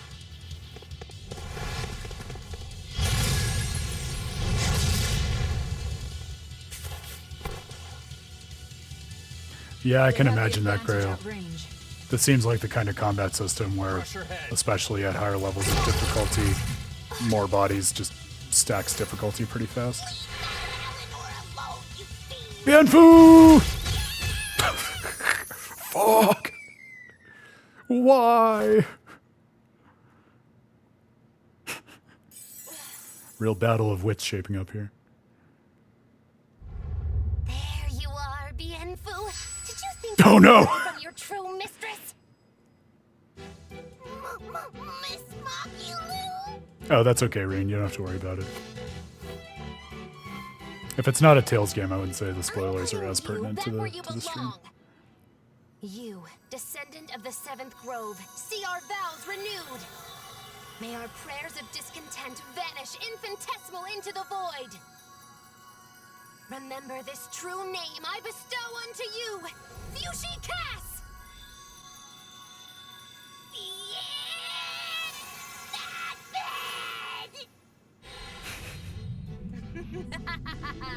Oh, now it is on! That was something that I totally came around on during my most recent Abyss replay, actually, Reen, because I never used to like Mew. I found him to be such an annoying and uninteresting character. And this time, I don't know if it was just that I was older or I got more of like the meaning of the Chi goals in relation to Yulia and everything that the story was really about in its deeper history. But, yep, 100% on board with them now. Never going back. That power. Are you an exorcist? Wrong. I am a witch, for whom the universe is a plaything, and the souls That too, of for men sure. but motes.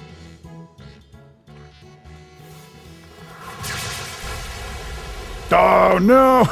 Oh, but if it's a name you need, call me Miss Magilu. Our powers combined! A human consorting with demons? Have you no shame, girl? No. Oh, and we're back.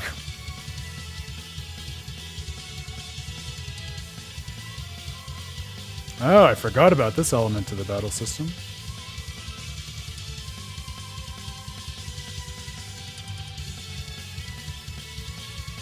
Okay. It is I!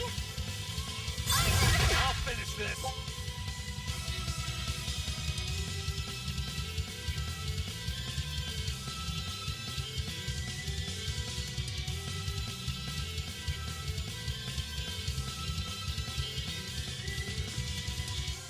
This is the kind of battle feature it's hard for me to wrap my head around in terms of how I battle on a routine basis, but I'm gonna try. We'll see how it goes. Oh, I never No mercy! It's pretty funny.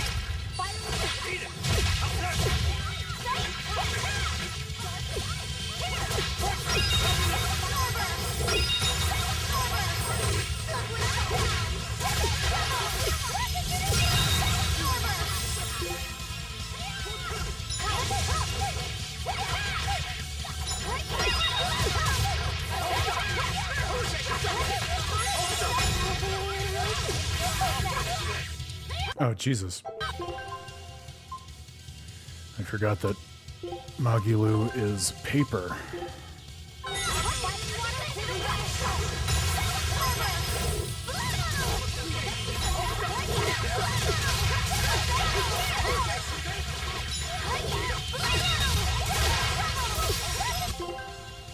Speaking of switching.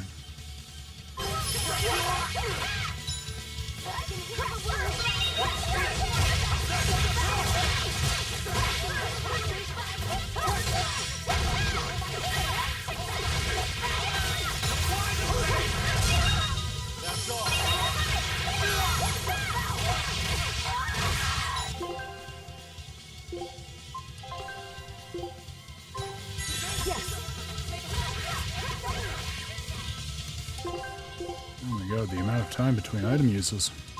It's punishing. Ah! Another system where you can't heal until you get rid of your status effect. I don't like that. Don't like it one bit.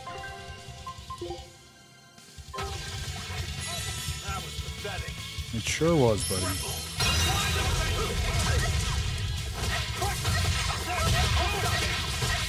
OP Velvet, like you were saying, Grail. Son of a... Oh, man!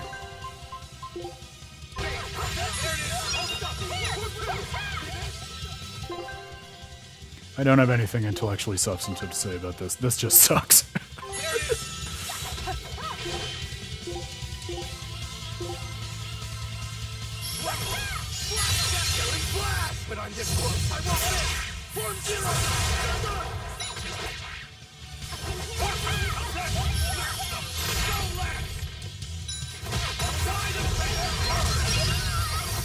That was good.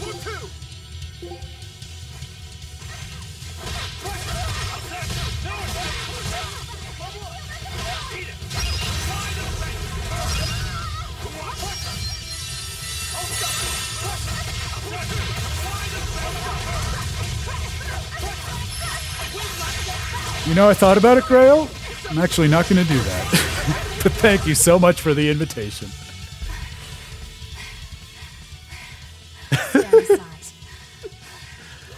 We can be tag team villains, Grail. It'll be fun.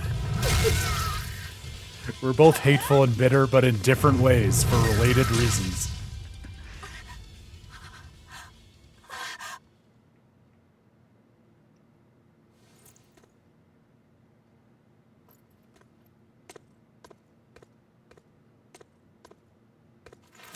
Oh.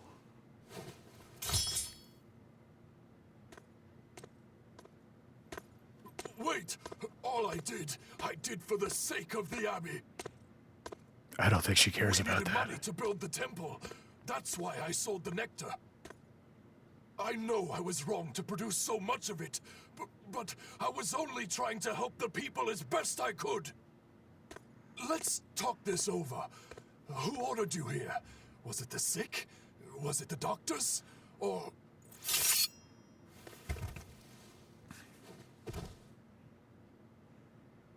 No. Was it Artorias?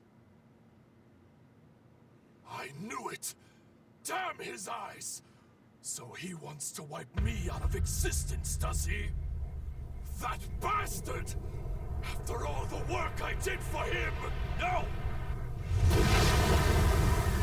Velvet? I read it as both, Grail. False savior! I felt it was like overwhelmed terror at just like not being able to process anything that was happening around her because it was so beyond the pale of her experience. You won't be rid of me! And just so beyond what she thought a person or something person adjacent would be capable of. You think you could read books when you're dead? Damn, she has a good point. Don't you die either, Velvet. Oh, Christy's getting away. they already have a bond. I love it. He won't. I'll hunt him down.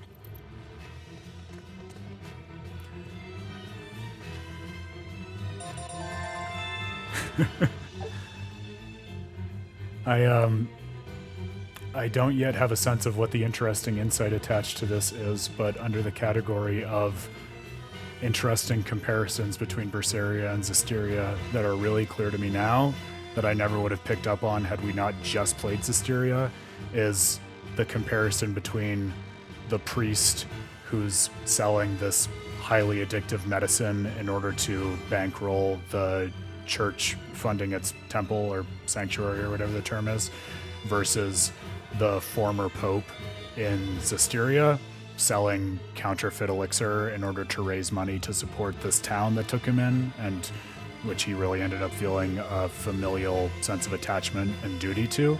On the surface, might seem, relatively similar, but when you start to think about the intentions according to which those two actors were operating and selling their, somewhat counterfeit goods, it seems intuitive, at least to me, why one would be someone who's lauded by the party of heroes and actually supported in his efforts to leave the church and just live as the leader and the elder in this town, whereas the other transforms into a hellion because he's so corrupted and at odds with the organization he pretends to serve.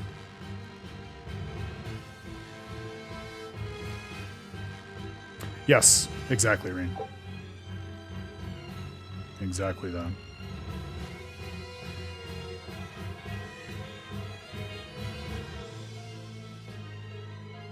Oh, okay, so Switch Blast is also a way to nullify status effects, so still annoying, but at least that is another tool in our bag of tricks when it comes to dealing with status effects. So, not even the High Priest is immune to demon blight. Especially not the High Priest.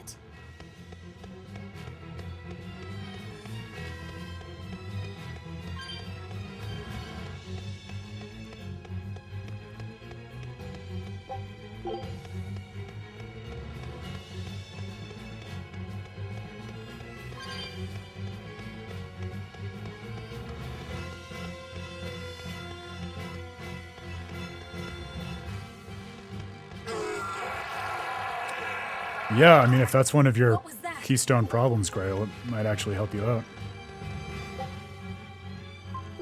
Let me know. That'll be your homework before Wednesday's stream. See if that improves combat flow for you. Look, after Zestiria, you can't say that this is too much reading about a combat system. It's simply apples and oranges. Oh my god. Wow! To human form? And what is that beast?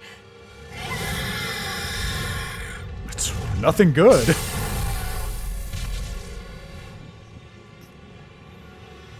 There's a barrier here. So what? The Abbey is holding this thing captive? That reminds me a little of Vesperia. This barrier, I know it well. It seems our errand has met with success. At least technically speaking. Right. Let's get out of here. What did you do to the High Priest? What is this demon? All good I don't questions. know, and I don't care. Do not mock me! You are the mockery. What do you hope to do to me without your exorcist powers?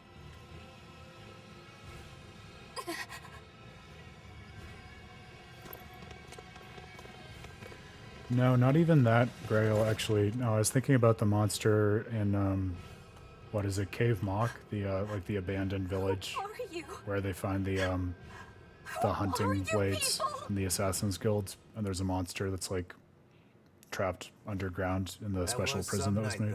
Stay sharp. Reminded me of that. Dawn hasn't come yet. But yes, in terms of the monster type, definitely like Chroma.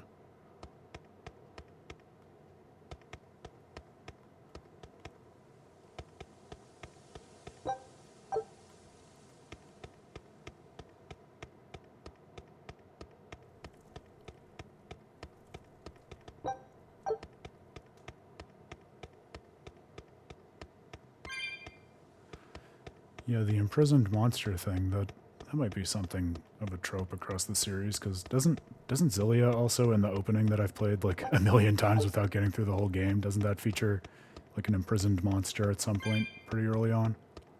I have a pretty distinctive memory of that.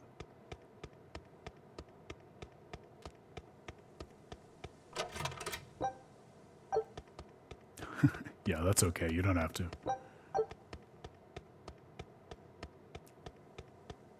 Man, I was hoping there'd be a save point. Maybe when we get out into the town square.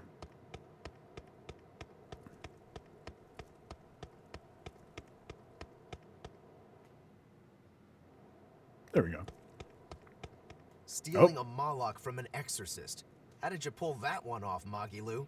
Bienfu was my Moloch to begin with. Then he betrayed me and ran away from his rightful home. Miss Magilu treats Malachim so bad. I couldn't take it anymore. After a little while, I ran into Madame Eleanor. She was so much nicer to me. I see. Now, just how am I going to punish you for that little slander on my character? The bad days are here again. You're an exorcist, then. I'm a witch, silly. Bienfu here is the catalyst thingy for my magic. But only exorcists can form a pact with Malachim. Oh, Grail, are you talking about like beings that are sealed within objects? That's not quite what I was talking about, but that is also definitely, as you point out, a motif throughout the series. Oh yeah? Says who? Someone who likes making dumb rules? Enough, Velvet. Questioning her is a good way to go mad.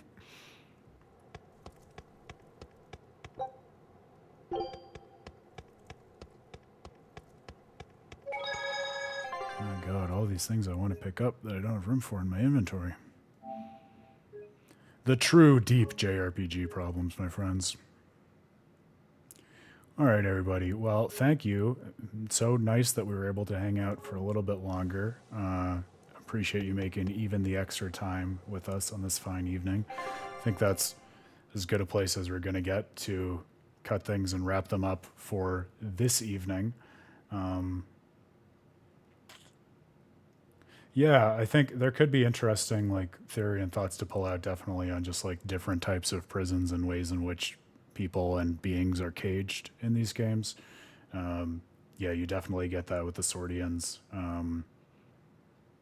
Even with a lot of the prison motifs, like in Vesperia or the Centurion Corps, as you say.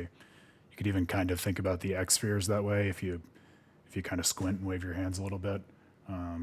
Yeah, so I can see that in a lot of these. How nice to start off the week, not just with such a great stream with really interesting and rewarding narrative content, but also with such a packed live, real Twitch JRPG party. So thank you for that. Seriously, Grail, my friend, always great to see you. Glad having you back for the full stream this time. That was great. Reen, so nice to have you here. I hope you enjoyed it. I think it was your first time, right? I don't feel like I've seen you before. Certainly your first time actively engaging, at least. And I'm so happy that you did. You really made this stream, my friend. So I hope if you enjoyed it, you do come back and become a repeat offender in the audience of the Tales of Praxis stream. Pizzicato, always so nice to see you. It's still kind of amazing to me and humbling that you have taken the time to show up and listen and watch and think about this stuff when you've never played a Tales game. That means a lot to me, and I hope you continue to get a lot out of it. There were others. I'm just scrolling through the chat. I want to make sure I can shout everyone out. Oh, in fact, I think you all talked through the chat so much that I can't go that far back. So kudos to you guys. I think that's the first time that's happened in quite a while. But yes, to everyone else who stopped by, hung out, chatted. Even if you didn't chat, I hope you always feel welcome too, but you can certainly be a wallflower too. Tales of Praxis, especially the streamed content, is so much about the real conversations and insights that we have as a team as we work through these games and think about the meaning of their storytelling and how they relate to and intersect with all sorts of other networks of meaning in the world. So really, from the bottom of my heart, thank you for that. If you did like it, you want to come back, we do it every Monday, Wednesday, Friday, same time, 7 p.m. Eastern, for about 3 hours, give or take. Usually with a bit of give, like tonight, especially if we're really into it, but that's part of the fun. I'll definitely have more insights and updates on the lecture that will be given Labor Day weekend as that comes closer. Update on Tales of Arise and Pokemon as I continue doing my homework for that lecture so I can actually design and give the lecture. And I'm so happy to be birthing into the world some new work on Tales of Symphonia this week. It's been way too long coming. I really hope you enjoy it. I'll share it with everyone when it's out. And I hope we get the chance to talk about it, because this is the exact kind of audience I meant it for. And it's always better once it's in circulation and conversation, as opposed to just in my own head when I'm the only one thinking about it, except for my dog when I talk to her about it. So looking forward to that. It's going to be a great week for gaming and thinking about video game storytelling and philosophy and everything in between. Okay, fantastic. Good. Well, Grail has called you out, Reen, as a repeat offender already, but I'm glad we seem to be slowly hooking you in. That is our tacit goal in all of this. Cheers. Thank you again. I'm Aaron Suduko, the founder of With a Terrible Fate. Game well, my friends, and I will see you back here promptly, let's hope, on Wednesday evening for some more adventures with this crazy party of demons and ne'er-do-wells, and maybe getting a little more insight into the poor exorcist Eleanor as she gets her world rocked by their various misadventures. Cheers, my friends. Till next time.